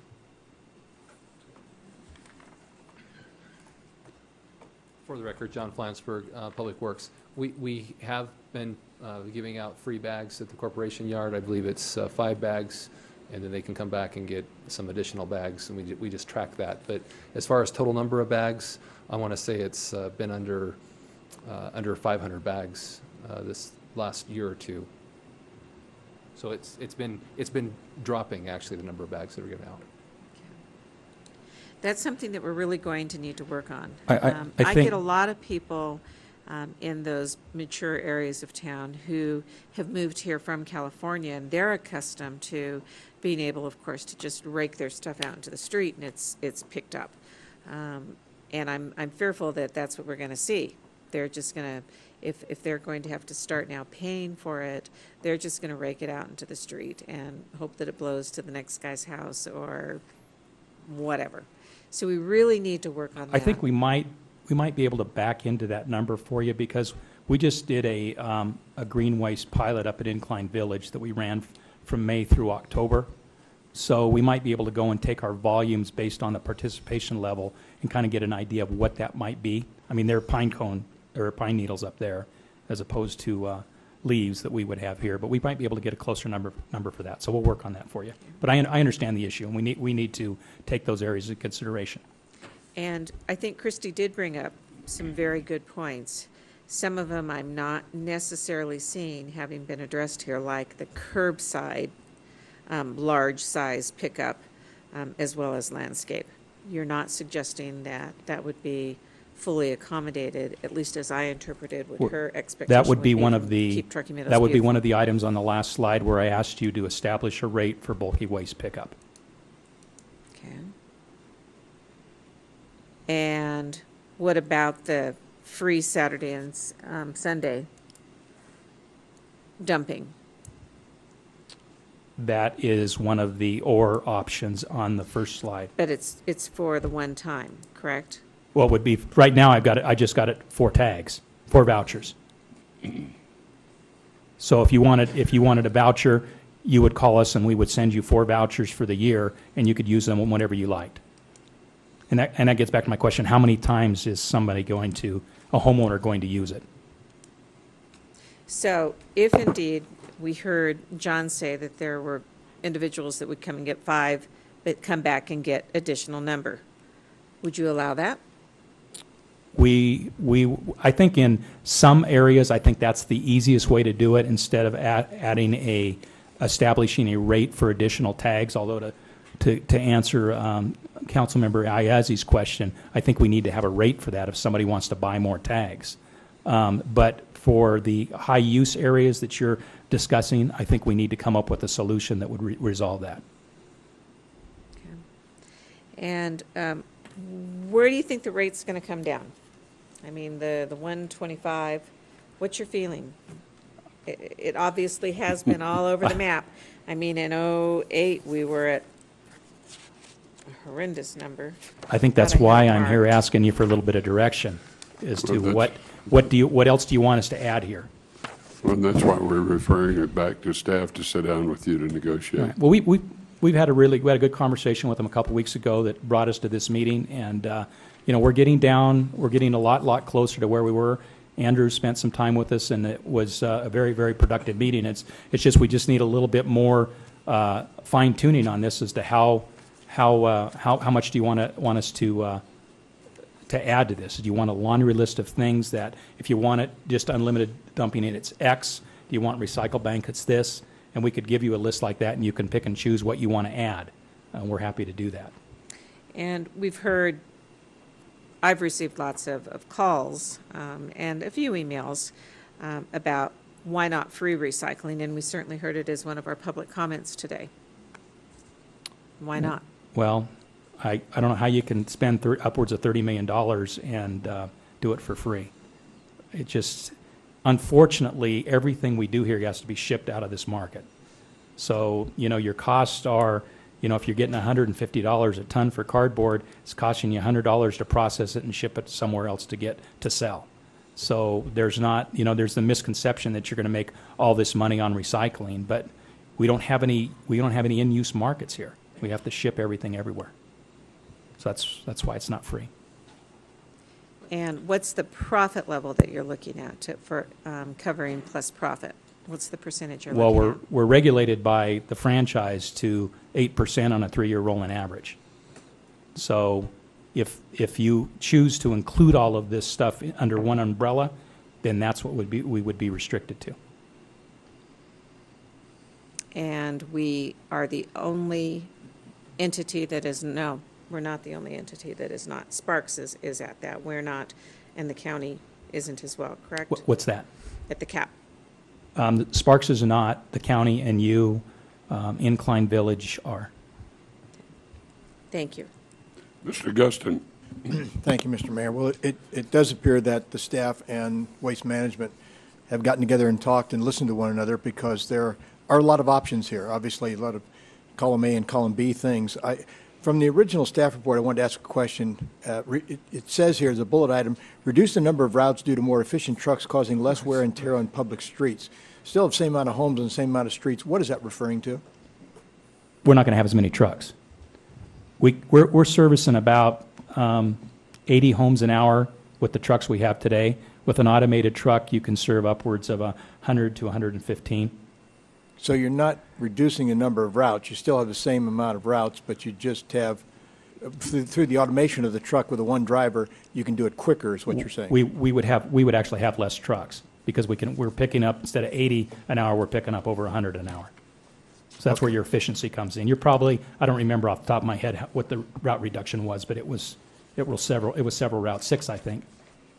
I was interested, because you are correct, we have through the Downtown Police Tax District talked much about recycled containers downtown and how we go about that, and I think we're getting close. We seem to be one step forward and a half a step back, but we're getting closer. So you mentioned that provide 25 solar compactors and a revenue share. Explain that to me. What is your thinking there? Well, we would just, in our original proposal, we would just provide you with 25 solar-powered compactor kiosks. So it has a recycling side to it as well. And they've actually improved it so now that the recycling side is powered by that solar panel on top of the garbage side. And so we would provide those to you, those original 25 for placement wherever you told us you wanted them to go. And then Councilwoman Srazza asked us to address revenue sharing on the sale of the commodities. So, okay. So if we use the $100 number that it costs us $100 to process it and ship it, and we get $150, so how do we split that $50? And we would prefer to use that for something for the program, and these things have to be maintained. You're going to want more than 25. I think you're going to find places where you're going to need more than 25 of these units. So we need to trying to come up with an ongoing revenue source to deal with those compactors. Okay, I was hoping that's what I was going to hear. I didn't want to put words in your mouth. I wanted to hear what it was.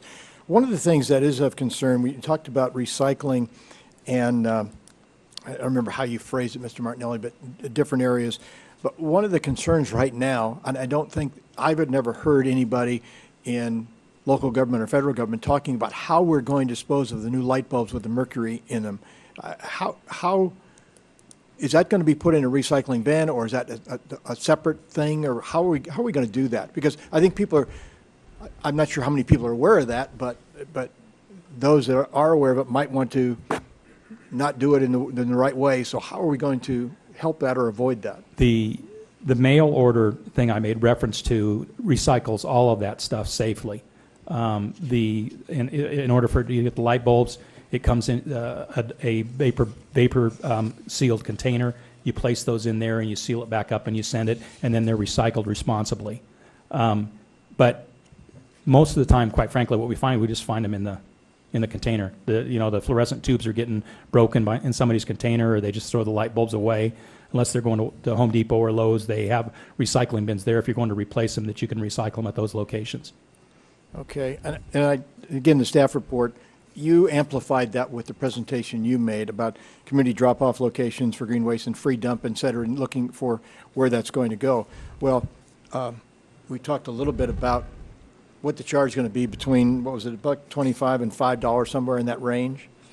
And again, everything's up to negotiation. Staff's going to negotiate with you, but I have a suggestion, maybe tongue-in-cheek, but some validity to it, and that is the fact that you're asking for a 10-year increase in your franchise agreement, and that may or may not be something. The franchise agreement comes due when? When will it be October 1st, 2019. 2019, so you'd be through 2029. Well, maybe there's a way that, in the interest of doing what we're going to do, is we grant you a 10-year franchise extension, and you grant us no fee increase.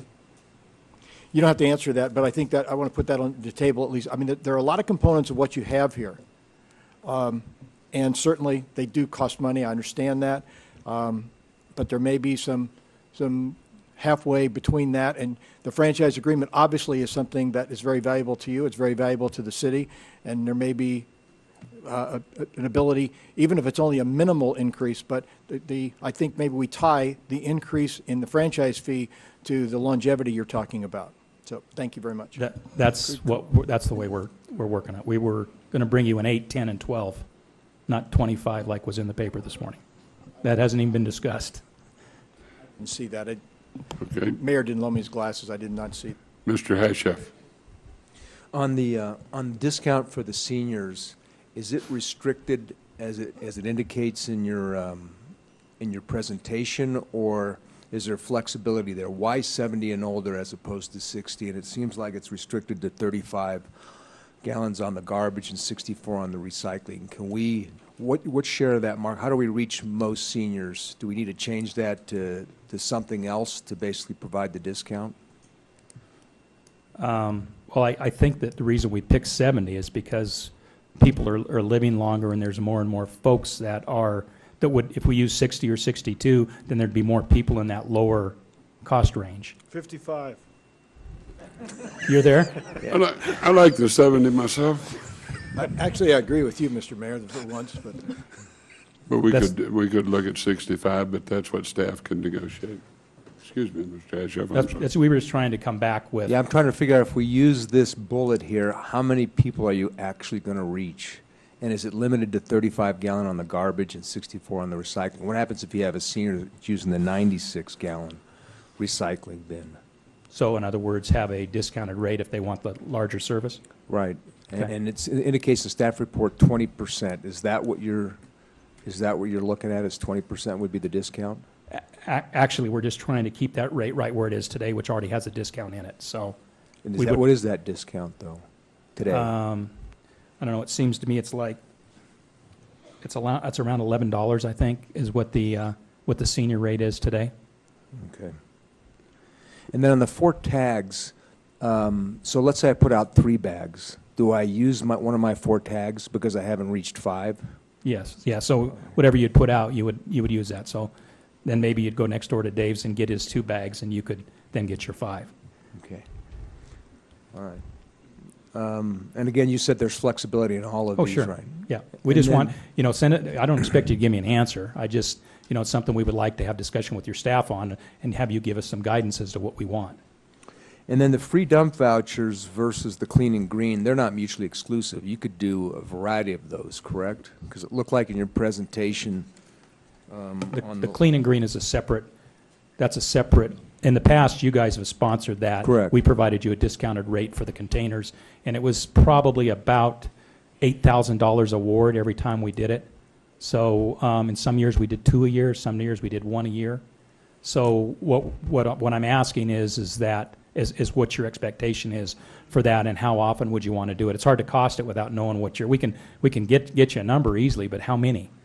I mean, if it's $8,000 every time we do it, and it's times the 7 of you, and we do it twice a year, then we can do the math. Well, we could have a free dump component for residential and also do clean and green, right?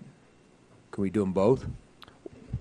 We can do anything you want. Okay. We're open to discuss anything you want. Okay, that's all I have, Mr. Mayor. Don't cut those senior buckets down too low now, because I'm a senior, and I fill up the big boys' bucket, so don't go too far with it. Yes, it's a function of grandchildren. That's right. Greg, one of the things that I would like to see is some type of matrix, because by doing some of these things, there's going to be a savings to waste management as well. For example, you would then, one of the provisions in the city of Reno, you can use your own can. Under a new agreement, you guys are proposing you'd have to use one of your cans, which would be a savings. Again, the 7 bags that are allowed for per week, what's that savings to waste management. So that goes in the savings column. Then all the things that you had talked about, for example, what would be the price for if we included free dumping all year round, if we did it 4 times a year? I'd like to see a bullet point or a matrix of how much it's actually going to cost to the average ratepayer. And then the other thing that you had brought up was the allowing people to do the smaller cans. What would the rate difference be between those who had the opted for the smaller cans than the regular 96-gallon cans? So I think it would be helpful for us to see what those costs are associated with each benefit, because that gives us, then we get some input from the public on that. What are they willing to support, for example? The other issue would be on the cost, what you guys are looking for as far as the increase. I understand Clark's a much bigger jurisdiction, but they have twice a week pickup and free recycling all year round, and their rates are lower than ours. So I would like to know what the justification. I understand they have a much bigger market and a lot more users, but I would like to see a justification of, okay, this is what we're asking for as far as this is what it's going to cost the average ratepayer if all these benefits are being put in there. So we can look at it and say this cost is associated with this benefit. The second issue you brought up on the multifamily provision, I'm assuming that this proposal does not give you the exclusive franchise, or I guess asking you what you're asking for on the recyclable side, but also, what is it? I always get confused between the wet waste and the dry waste, the trash. Is that being included in your proposal?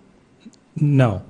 No, the question I asked you about multifamily is something that is going to be incumbent upon you as the municipality.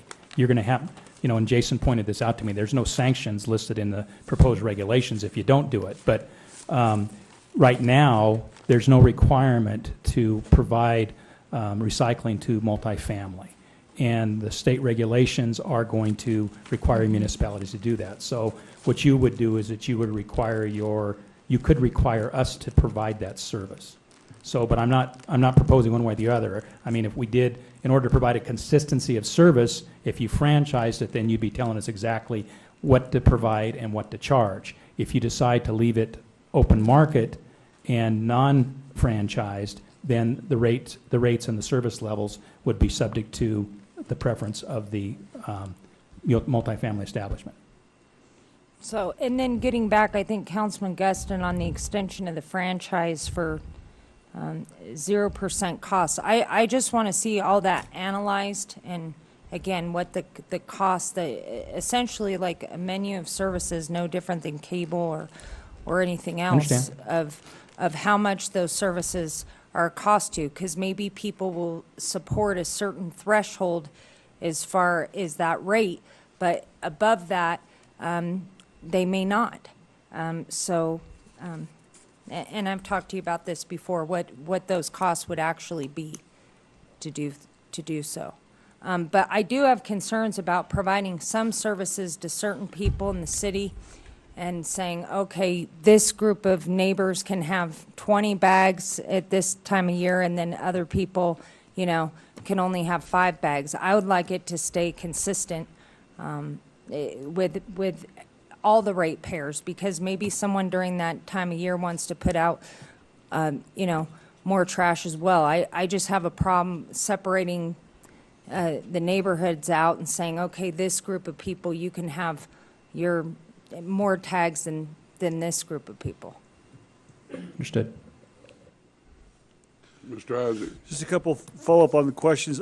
I would like to see more dumping at the transfer station as opposed to going to Lockwood. I don't understand why we're trying to be green, but everybody has to drive 8 miles to do that. I don't know why that is. I know the lines get long here, but I'd like to see what the difference is there. And maybe a menu, if we go with what Councilman Guston says and extends it between the clean and green and the dump days, you let the council decide every year, sort of, okay, 2 dump days is worth 1 clean and green, so we're not tying a future council into that. They can decide that if we could just make them interchangeable. My opinion on the clean and green is it got to where it didn't start, and I think that's one of the reasons we stopped it also. It started out where people would sort of volunteer and help clean up their neighborhood, and it ended up being cleaning out your own garage.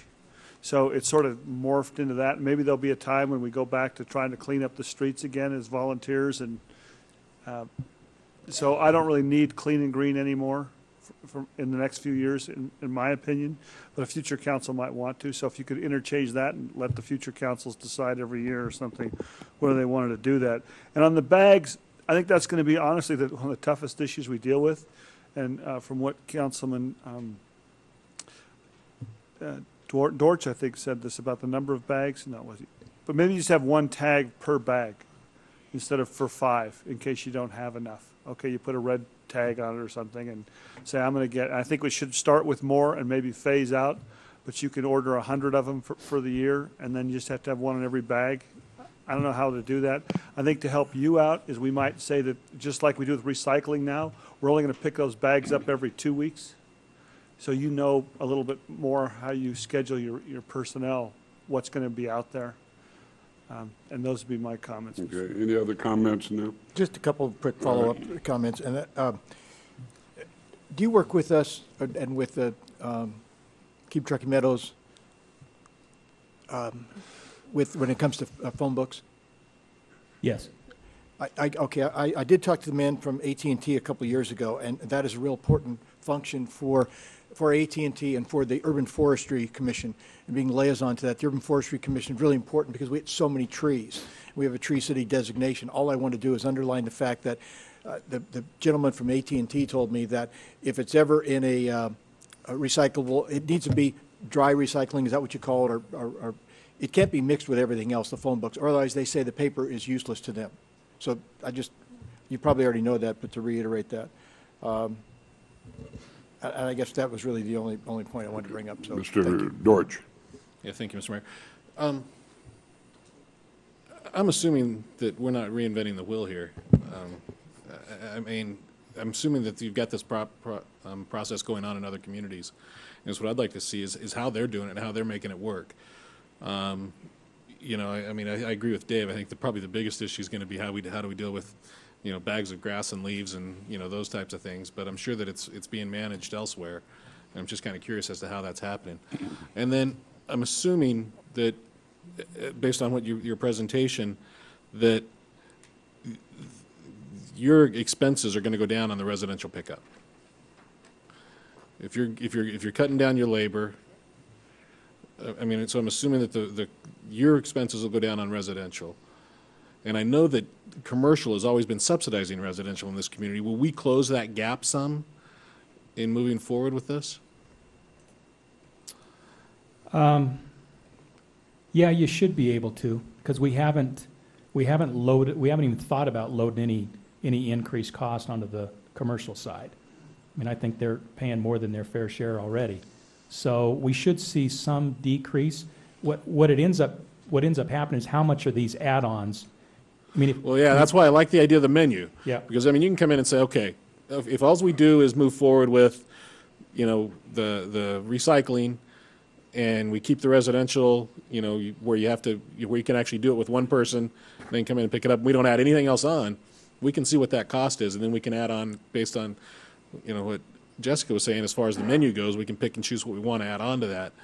But I'd like to see the base on if all we're doing is you know, you're going to, you know, see the savings by going to, you know, one person truck, and, you know, you're doing your pickup in that manner, and we also add the recycling container. Where are we at? I mean, at that point in time, we might even be able to make a decision on you know, the add-ons that we want, but also how much we want to increase the recycling rate. Maybe that residential rate, the savings we see in that residential rate also helps offset some of that recycling rate. I don't know. I mean, it just gives us those options as we look at that. Yeah, all of those things are contemplated in the models that we run, because we change the efficiency on the drivers, the time between stops, and all that sort of thing. That's why containerizing everything is so critical, because you're not going to get your 5 seconds between stops if somebody's got to get out of the truck and handle bags. Right. And, you know, our understanding of the drive here was trying to increase recycling. So if we still make it easy for everybody just to do as they want and not focus on putting their recyclables in the recycling container, then they're going to take the path of least resistance and they're not going to recycle. Right. So getting back to your question, how do we do it elsewhere? That's what we found success with elsewhere. Okay. Councilman Azzi had the right idea. Maybe the ones that are using sacks, they buy a certain package of those every year or something. Maybe there's a way to do it so that people that aren't using them don't have to worry about it. You get maybe 100 and you buy Right. more. Right. All right, any other discussion, any other from staff? Oh. Thank you, sir. Thank you. For the record, John Flansburgh, Public Works Director. Councilmember Dortch, that I think is what staff was after, is come up with some sort of a base, that these are the things that we can agree on, and then we'll have these add-ons in a matrix. That's kind of what we were hoping to get today. If we could agree that we want to look at single stream recycling, the CNG trucks with the going containerized for all the recycling and garbage receptacles as kind of our base, the recycling center itself, and maybe look at a franchise extension of 10 years as our base, and then we could do add-ons to that to come back. So as we're building the rate, we know what that rate is. But if you could give us that direction on what kind of base services you want, that would be very helpful to us. I don't know if we know what base services we want. I think it's going to be based upon cost. And that's why I like the idea of the menu. Give us what bare base is, Mm-hmm. you know. And the bare base would be the recycling center, single stream recycling, containerizing, and the CNG trucks. I think maybe that's the base, and then maybe that's the base we service. start adding on based upon what we see the needs are below that. I don't know. That's my opinion. Excuse me, I think you've heard from this council today issues they want to cover. And I think what we're doing it now is sending it back to you to negotiate with Waste Management and come up with a shopping list of whatever we are and what are the rates and stuff like that, and come back to us. Or we're going to sit here all night designing this elephant. Yeah, I think John's right, that is the base. I agree with Dwight, and then you can build from there. Yeah. Okay. I mean, I think it'd be very difficult for us to say what add-ons we want right now if we don't know what the cost of those add-ons are. We fully concur. But I think you've heard everybody here. You got minutes to look at. Okay. So, yes. Yeah, I mean, we keep saying free dumping. It's not free. There's Someone's a cost paying for it somewhere. associated with doing that. And so that's why I want to see what those costs are before that menu of options before we agree on anything. Yeah, it's hard for us to say without knowing the All right, cost. staff, Chair will entertain a motion to send this to staff. I'll make that motion consistent with John's request as to what we would use as establishing the base, and then you return with a matrix that shows the cost to each one of these add-ons so we can decide which ones we want to add on. Have a motion. Do I have a second? Second. Further discussion? All in favor say aye. Aye. Those that oppose, no. Motion carries unanimously. All right. This time we'll go to item J3, discussion potential direction staff regarding an increase in licensing fee for solid waste container rental, associated hauling of solid waste or recyclable materials. Yes, sir. Mr. City Manager, Mayor, Council, Michael Chomp, Business Relation Manager for the record. This item here is a result of the direction we received from Council in August on preparing a ordinance establishing a 5% licensing fee for solid waste container rental and associated hauling of solid waste and recyclable materials. During staff's preliminary analysis, we found that using a sampling of about 7 businesses currently licensed within the city of Reno under this category, that the increase in licensing fees would put us above the allowable cap that's controlled by state law. What we're asking council today is direction to move forward. We can turn in an application or submit an application to the Nevada Tax Commission asking that if we can show that other cities are charging more than the city of Reno, that they may grant us the option to increase our fees accordingly. Currently, we are about $80,000 under the cap that we can raise fees on business license fees that are calculated by a percentage of gross revenue. In our sampling of about 7 businesses that we used, under the 5% scenario, the licensing fee would be approximately $580,000 versus the $9,700 they would pay under the current fee schedule. So if we can show that the city of Reno is charging substantially lower than any other cities in the state, we can submit this application to the Nevada Tax Commission, and that's what we're asking before we move forward. The ordinance to implement a 5% fee is in draft form, but we wanted to come back to council and get some direction on whether or not you want us to move forward with the request of the Nevada Tax Commission. I also have staff here from the City Attorney's Office, Finance, and of course, Mr. Geddes, to answer any questions you may have. Okay. Ms. Fraza. The first question I have, why did it take staff 8 months to figure this out? I mean, essentially, we're going to go out and do, this was brought up during the budget discussion, 8 months to figure out that we're at the cap? Unbelievable. It's just again a matter of getting to it with the workload. As far as that, for the business license division, we received it about a month ago. Because in discussing this with staff, we're going to go out to business impact statement. I mean, this was talked about in the overall budget adoption. It seems to me that we would have had some urgency, that staff would have done their due diligence to research this. And that's what we're doing now. I mean, that's what we're doing right now. We have a public comment. Mr. Reeser. Mr. Mayor, members of the council, Dan Reeser, Lionel Sawyer, on behalf of Castaway Hauling.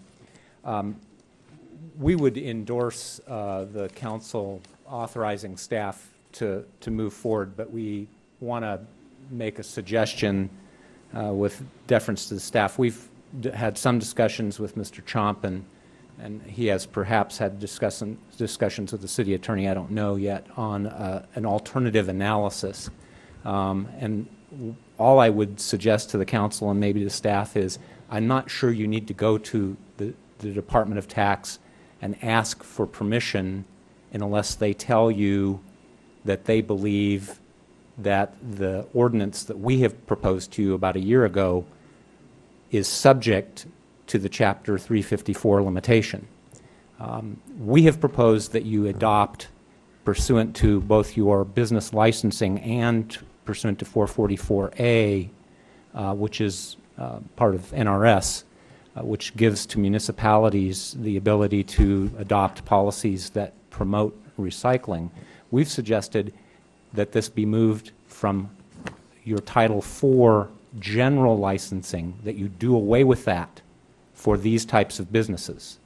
So you're not, what we're proposing is not an increase to an existing license, it's the creation of a new Title V privilege license for those people that would be performing this. So you would be eliminating the Title IV license, which is the one that staff is saying, wait a minute, we're going to hit this cap. So you wouldn't be collecting any taxes under the Title IV license. You'd be adopting a new Title V license, and the new tax would apply to that. And we believe that the legislative history and the application of certain rules of statutory construction might well convince the Department of Taxation that you're not facing this cap issue with regard to this ordinance. Alternatively, as we presented to staff, there is a fairly robust record that your sister city to the east did this under the exact same factual scenario, and the Department of Tax has allowed them to do it without a petition. And so it seems to us in fairness and equity, you should be allowed to do it as well. We would like you to endorse staff moving forward, but with some flexibility, and we'd be happy to assist staff and the city attorney in posturing that perhaps with the Department of Tax in a way that might make it go quicker rather than slower, and be happy to answer any questions. Okay. Oh, and I should say we have given that in a writing to Mr. Chomp that he can share if he wants. Okay. Any discussion or any questions right now? Yes, Mr. President. Yeah, I guess question for staff. How does staff do this, or I'm sorry, Sparks do this in the other jurisdictions? Wouldn't they have the same issues? Jonathan, how is it legal for them to do it and not for us? For the record, John Shipman, yeah, they've done it. Sparks has done it. Fernley has done it. Yeah. My understanding, they were under a different set of facts. They were under the cap at the time that they, Sparks, when they implemented the fee, which is different from where we are potentially. You know, we're happy to go and we've done preliminary discussions with DOT. We'd be happy to continue those and see if we could get something from them that would be more substantive. Again, the concern is that we don't want to, you know, pass this fee and then have DOT or Nevada, you know, tax commission come back and say that was illegal for you to do that. We just don't want to get into the position where we're asking for forgiveness after the How long fact. have we been working on this? I mean, it's just unreal. I mean, this seems something like we're leaving money on the table if we don't do it. And I think we ought to take action and do it. Then let them come tell us. But I mean, if we hadn't gotten an answer by now, we might as well take a shot and find out if we've done something wrong.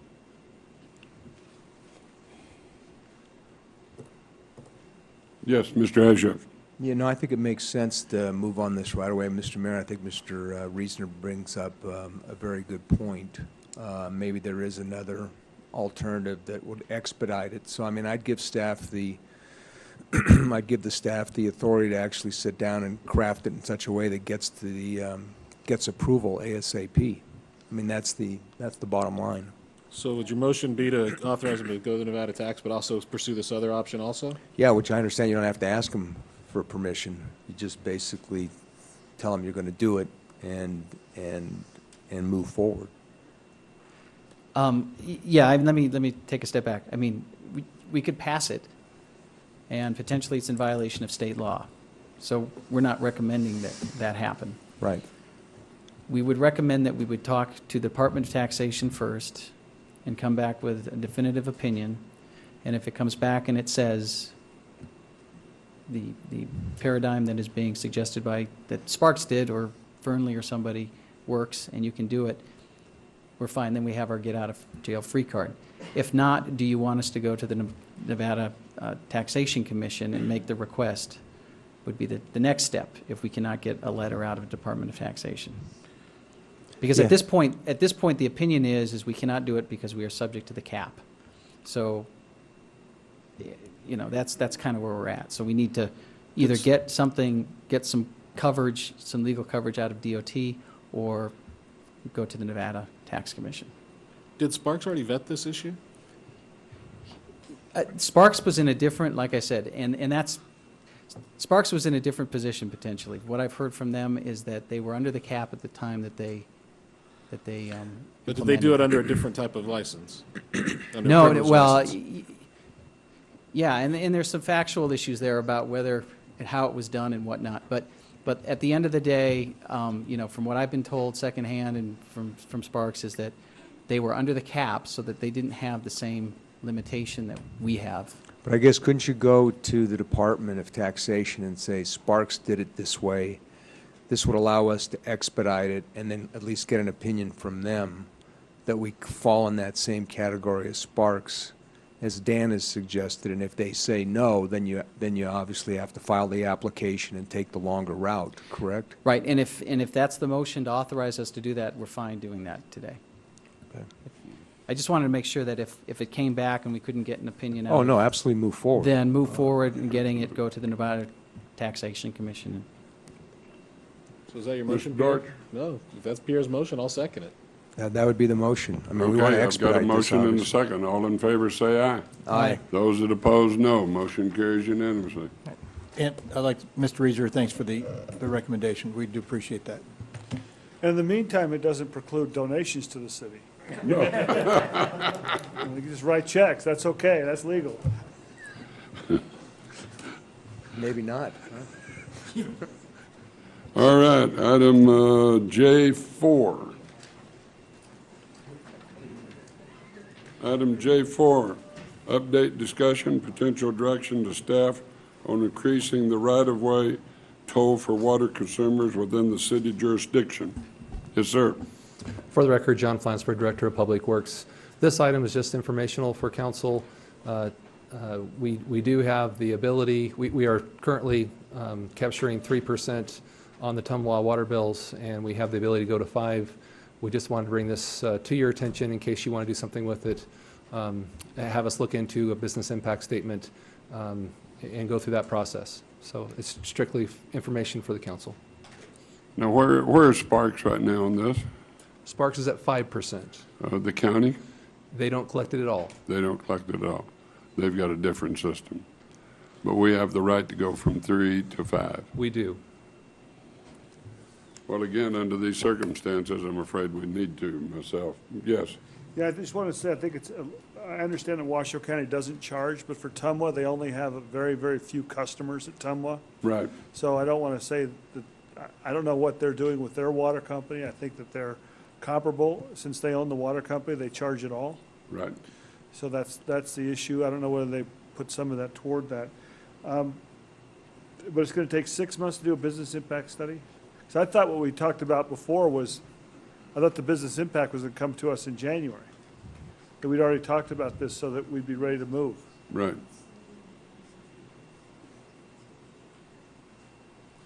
We believe we could complete the business impact statement in about 60 days and then agendize it for council and bring that back to you.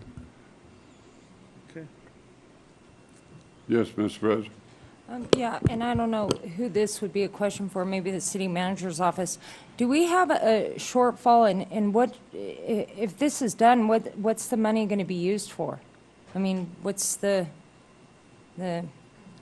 purpose? We would have to bring that back to council as far as the purpose. Right now, I think all we're asking for is the ability to move forward on a business impact statement. So it's yet to be determined what the money would be used for. And we currently do not have a shortfall in this fiscal year. So, and then do we have a list, because the other franchises were increased as well? I know, I can't recall which one it was, but there were increases in some of the others, and then we just did the sewer as well. You mean the Sewer cumulative fee impact? increase. I mean, the total. impact, I'm getting concerned here, quite frankly, that, and then a 2% hit at one time. And I understand if we don't have a shortfall this fiscal year, but I want to see it. I think cumulatively, all these different increases, I mean, we had the issue with sewer and the EPA, and our lines are 80 years old. But that's what I want to know before I support moving forward on this. What's the money anticipated to be used for? And we can bring that back, and one of the things that we're looking at doing is we're simply planning for 2013. And so if we do the business impact study now, as we begin to put the 2013 budget together, depending on the direction from council, we can or cannot include these increases. So that's really the reason for bringing it today, is just to put us in a position where we can make decisions later when we start putting the budget together. Mr. Isaac? Yeah, Mr. Mayor, just from my I'm on the Tumwa board, and I think I remember, but I'll double check. They're coming forward with a fee increase, and I think that they had put this into their fee increase. I want to double check that to make sure that Tumwa then doesn't have to charge more for that. Getting back to your question, how do these mount up? So I think that that's already built into what Tumwa is thinking about. I don't know whether that's going to pass or not, but I don't think it's going to be this one and another one, but I will double check. The other thing I'd like to know is, when we formed Tumwa, they used to pay a fee to the city from franchise fees. And I don't remember what that was. When we purchased Tumwa, they ceased paying. And so we might be subsidizing that from the start. I know that when Sierra Pacific owned Tumwa, they paid us a franchise fee for that, for the water. And I think that's been more than 5% in the past. So we may have been sort of not subsidizing, but we've been able to lower people's rates, I think, for that. That's part of why this toll fee is there, is because it takes place of the business license fee or the franchise fee that Sierra Pacific used to pay the city. Okay. And Ms. Zadra. Mr. Manager, I think we need to see not just a percentage, but what does that translate into? That additional 2% going from 3 to 5. It was the same concern that I too had on sewer. If I remember right, we hit people with about a $6, I think is what it equated to, kind of an increase. What would this be per residence? For the record, John Flansburgh. On the sewer rate increase, it was $2.36 was the increase for this year. It was on the 8%. But it was over. On top of the other one. though. Exactly. And then on the water, it's 2%. So I don't for the average water user, it would just strictly be based on the amount of water that they're using. So I don't have a direct dollar amount. So if you're But presumably there's an average. The average household uses X. So what would that equate to dollar-wise per? So if it's customer? $70 a month is the average amount that is being used, then this would be $1.40 a month on a 2%. So that'd be about what you'd be looking at. We currently bring in about 1.6 million on the 3%, so this will bring in about a million or a little more than a million a year additional total revenue. Well, before we do this, I'll need to see what total actions have we taken in the last 2 years, 3 would be better, for increases that we've approved. The dollar hit, not the percentage, but the dollar hit per household. Okay, Mr. Asheff. John, this money has to go to the street fund, as I read the staff report, unless we change our ordinance? It's currently set up to go through Reno Municipal Code. It's set up to go to street fund. That's correct. Okay, unless we change the ordinance. Unless we change the ordinance. All right. Okay. And I presume when you come back, the 2%, obviously divided in half of it's just 1%. And we might take a look too, at also, with the assessed value of the houses going down, there's some savings for people. So I'm just not one for because we can use the money that we just boosted up, and I think that's what Councilman Zadra is asking about, but also there may be some justification for people that have gotten a break on their fees for their tax, their assessed value of their tax at their homes, so it might not be as onerous. And even 1%, if you're talking, the example you gave is only 70 cents, and that's not bad. I think that's a doable thing for just about anybody. The property tax currently does cover a property tax override to the street fund for the street program. You know, we will be seeing some reductions due to the reduction in property tax as we have. So we could bring that analysis back to you. Mr. Mayor? Yes. Just to answer Commissioner Zadra's or Councilwoman Zadra's question, the 3/4 meter rate, single-family residence, the average bill is $40.22, which is the majority. On a flat rate for 3/4 inch is $86.30. So for the most common person is they're metered, so that would go up 80 cents under that, and the other one would go up what that is. So that's the average that Tom West tells us. Okay, Chair will entertain a motion. I'll move to allow staff to move forward with this, holding my final vote to when it comes back. Yep. I have a motion, I have a second. Second, with taking into consideration the comments you heard from the table, obviously, what Sharon needs is kind of the cumulative impact.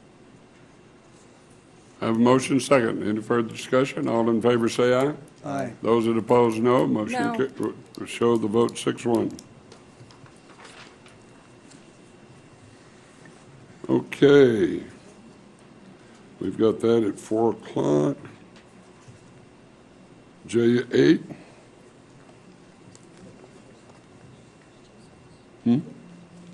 J6 is at 4 o'clock. Isn't that on legal for, That's a different one. Oh, excuse me, okay. All right, J6, okay. Sorry. Mr. Mayor, for the record, John Shipman. Again, J6, this is an item to hire special counsel to represent the city in some arbitrations, potentially, that we will have with our bond underwriters, Goldman Sachs, and some other potential underwriters. So if you have any questions, there would be two changes that we'd request to this agreement, that staff would request to agreement. Number one, that would insert a paragraph that would require Joe Pfeiffer and Garrett Watkins to be the principal attorneys on this case. And then second, there's some additional language just to make the agreement consistent with the Nevada rules of professional conduct relative to contingency agreements that we have that we can plug in there. So the request would be to amend the agreement in that regard as well. So, and then to choose the other item is to choose how do you want to hire counsel, either under the city charter under a 6/7 vote, or do you want to do it under state law? And if it's done under city charter, then the outside counsel reports directly to the council. If it's done under state law, then it reports through the city attorney's office. In either case, the city attorney's office is here to support the litigation. So, okay. Yes. Yeah, and Jonathan, this is going to be, this is essentially the case on the auction rate bonds, and what we're doing, just so the public knows, this is going to be a lawsuit, well, potentially for arbitration against Goldman Sachs and their practices as it relates to our bond issues. So, and this isn't money that we have to put on up out of our general fund or the budget. This is going to be done on contingency, and the two lead negotiators, which are good. I'd make a motion, Mr. Mayor, that we go ahead and approve this, and that this particular firm, I think this issue, they should report directly to the council, which is under a provision under the 6/7 vote that we can do. So I'd like to make the motion that we approve this and have them report to directly to the city council. I have a motion. Do I have a second? Second. I have a second. Discussion. Yes, sir. yeah, sorry, Your Honor. Just with the request that the additional changes be put into the agreement, I just wanted to make that. Plus those changes. Yes, with the Okay. two principles, because Is I that think okay that's with the important second? to council. All right, second. Any further discussion? All in favor say aye. Aye. Those that oppose, no. Motion carries unanimously. Item J8. Whoops. Sir? And Yes. Marilyn Craig. This if one we can do. The appellant did request that it be continued till January 18th, and we would request that it be continued until 4 o'clock time certain, if possible. Sure can. January 18th January 18th at 4 o'clock? at 4 o'clock? Yep. Well, let me ask how this process goes. Do they continue to let the sign out there until we make a ruling? No, the sign is not up. Okay, so it The doesn't sign, just continue the until... sign has been Okay, denied all along, so it's not up. Okay. I'll move to continue until 4 PM on January 18th. Second. I have a motion second. All in favor say aye. Thank you Those very that much. oppose, no. Motion carries unanimously. Item J10.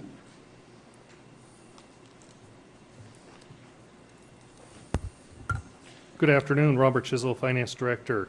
Currently, the City of Reno has a letter of credit with Bank of America for the 2005 Downtown Event Center bonds as required in our bond ordinance. The current letter of credit is set to expire on February 5th of 2012 next year.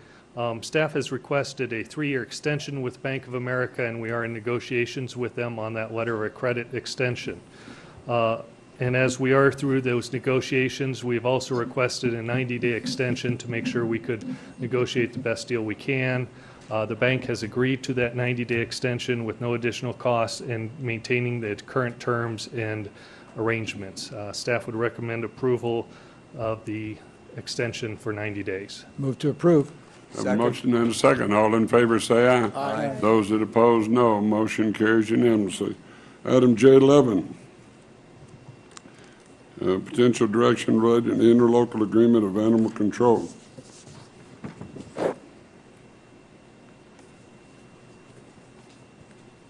Yes, ma'am. Good afternoon, Mr. Mayor, members of the council. For the record, Cadence Matievich, Director of Government Affairs.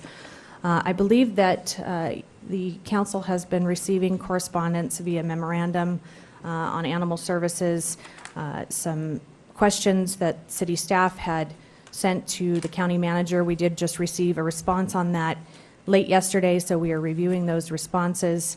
There were a number of questions that staff from the city of Sparks had also posed to the county with respect to funding of animal services for the upcoming fiscal year and the fiscal year following. So with that, be pleased to answer any questions. And any questions? Mr. President? Yeah, Cadence, do we know, and in the county staff report, I'm just trying to pull it up right now. I mean, they're looking at several different options. One of them that essentially, one of the reasons why we did the consolidated effort is, if you recall, the police department used to be the animal, in charge of animal services, and people thought it would be better to regionalize the organization. Now, the county is looking at putting it under the sheriff's office. That's one of their and I'm trying to pull this up, the computer's being slow.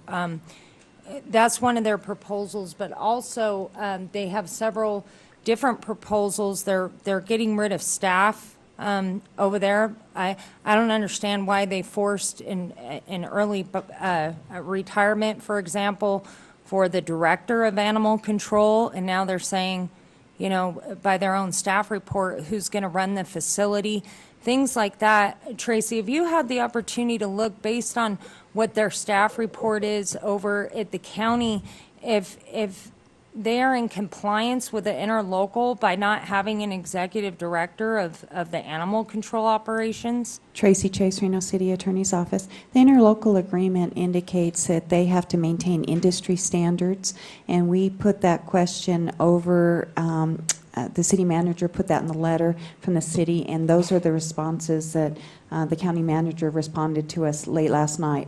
I just received those responses, so I have not taken them to do an analysis comparison to the interlocal agreement. But as a suggestion, the county manager did go to the city of Sparks directly, and perhaps at this point in time she can come and explain to the city council if we can't get a joint meeting together on the county's position. And then those questions can go directly to her, because they will know the nuts and bolts of their operations better than I would know, and that would be good for us to get that additional information. Yeah, and then the other thing, if staff, to get a copy of the budget, specifically the indirect costs, I know we have an allocation here at the city as far as indirects, but I have heard that they're charging different department heads 100% in that fund. But Mr. Mayor, on one hand, they're talking about having a surplus on that fund, and then on the other hand, they're forcing out the executive director and cutting staff over there. So it's very confusing to me what they're actually doing. So if we could get that presentation by the county manager, but also I think in the meantime, Tracy is looking at the interlocal.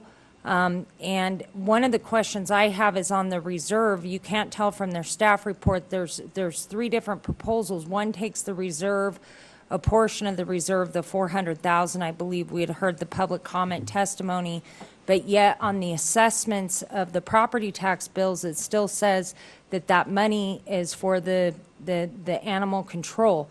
So I thought if they were going to raise the tax, that would have to be changed on everyone's assessments before it actually got billed. So I think some of these legal issues, and I think Councilman Ayazi, you had brought it up, but I'd like to know when, clarification on when they're actually using the funds. Like, has that $400,000 already been transferred to fill the hole for this fiscal year?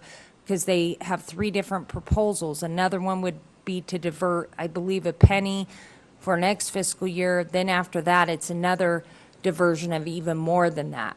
So I just need clarification on what they're doing. Sure. And Councilwoman, I think I can answer some of those questions now, and some of them we will need to go back and do some additional research on.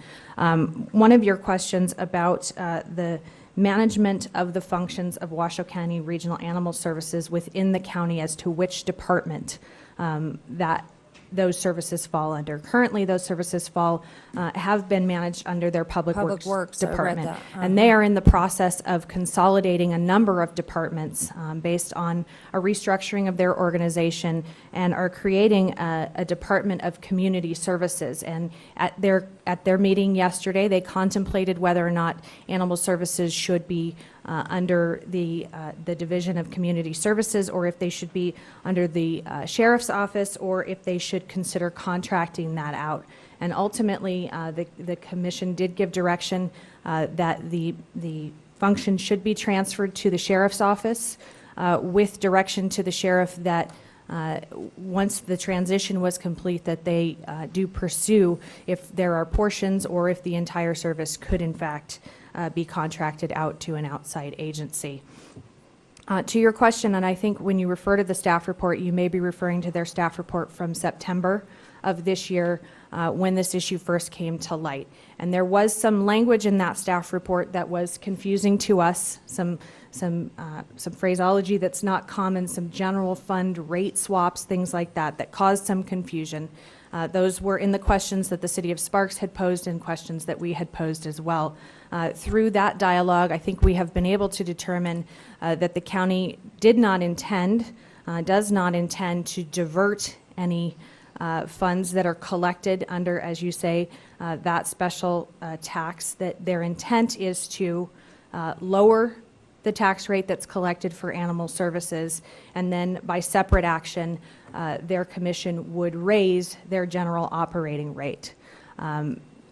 There is some question about the mechanism, because there's a suggestion that they would lower to one rate in the upcoming fiscal year and then raise back up to another rate in the following fiscal year.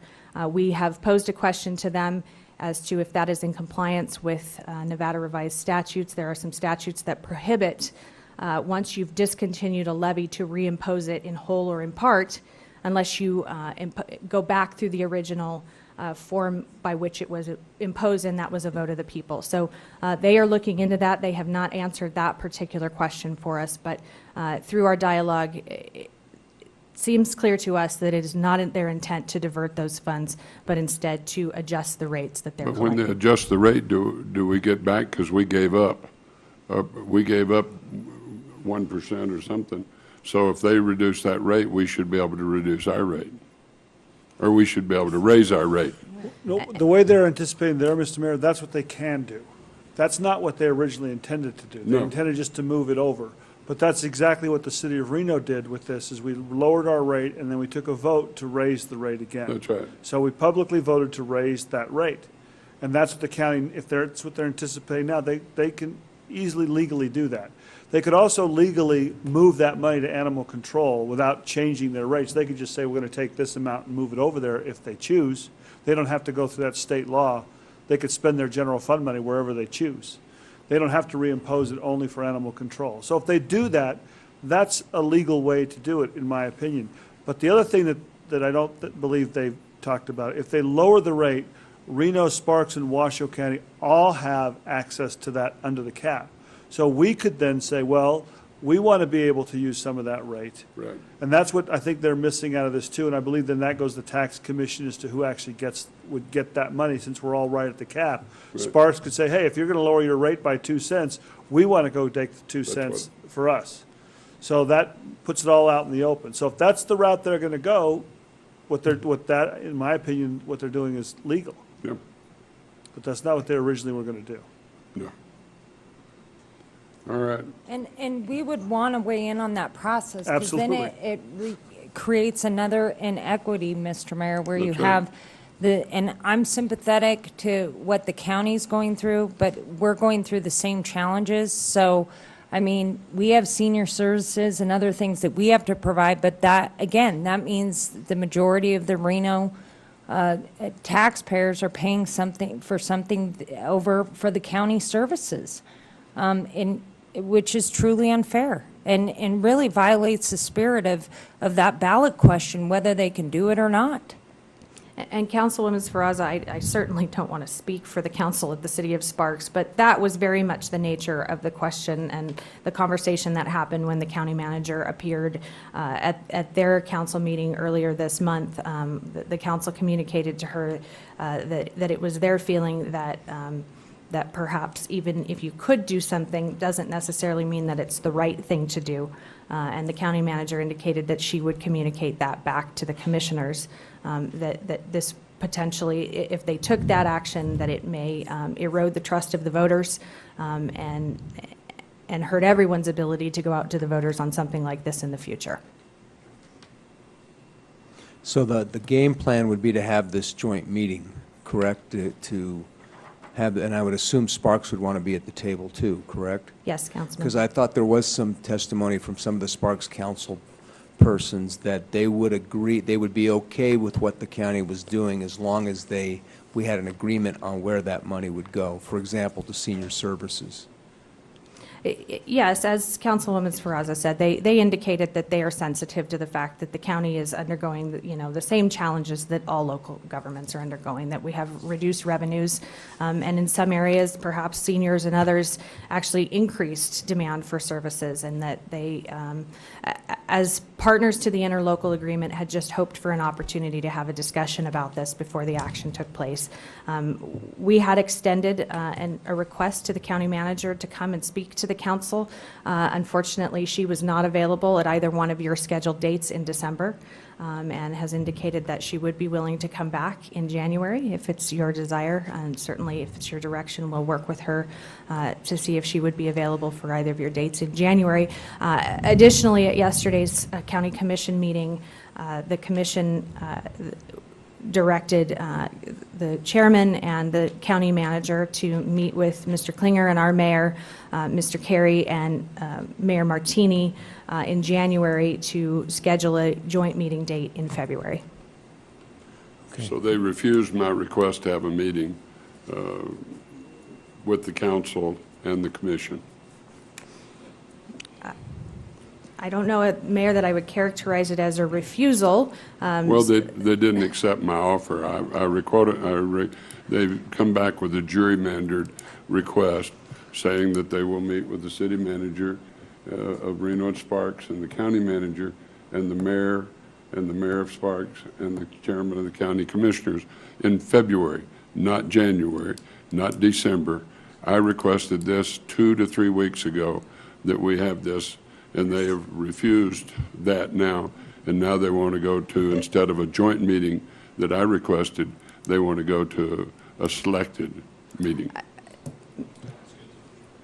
They don't want to schedule, they want to talk about scheduling. They don't want to have it in open, Mr. Mayor. That's No. exactly what the point is. Well, and they don't want to, they don't want to, they could have said, yes, let's have a meeting and let's set the date.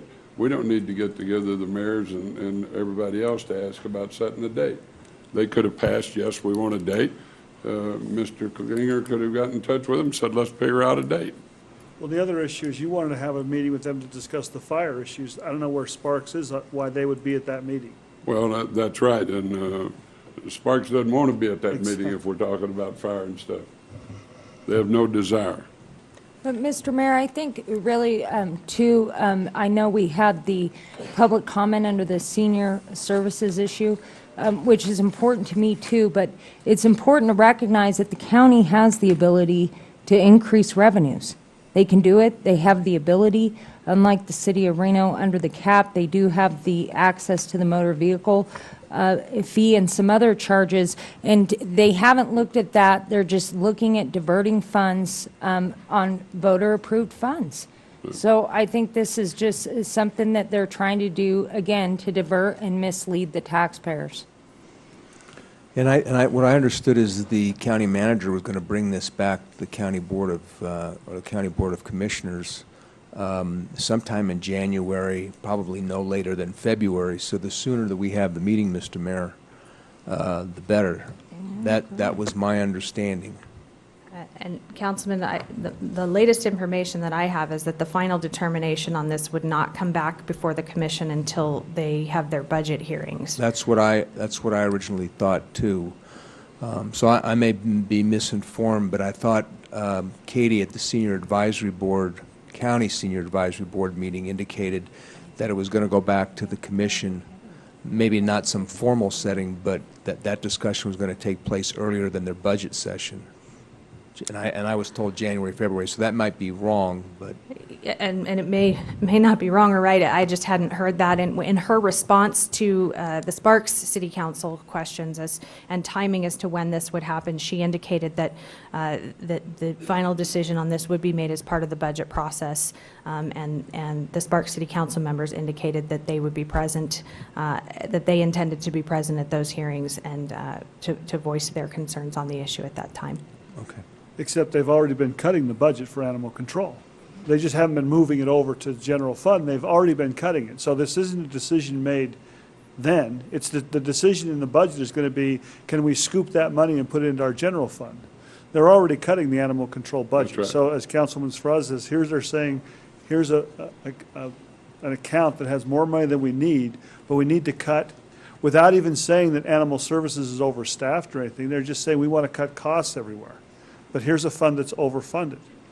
And the question that I have asked, and I haven't gotten an answer to, is all this talk about them having to cut is based on the Incline Village thing, from what I understand. I was told they have enough money in their risk management fund to cover that. So all of this about making the employees take cuts and raising the fees, I don't think it's justified yet that they even have to do that they have enough money in their risk management fund to cover it.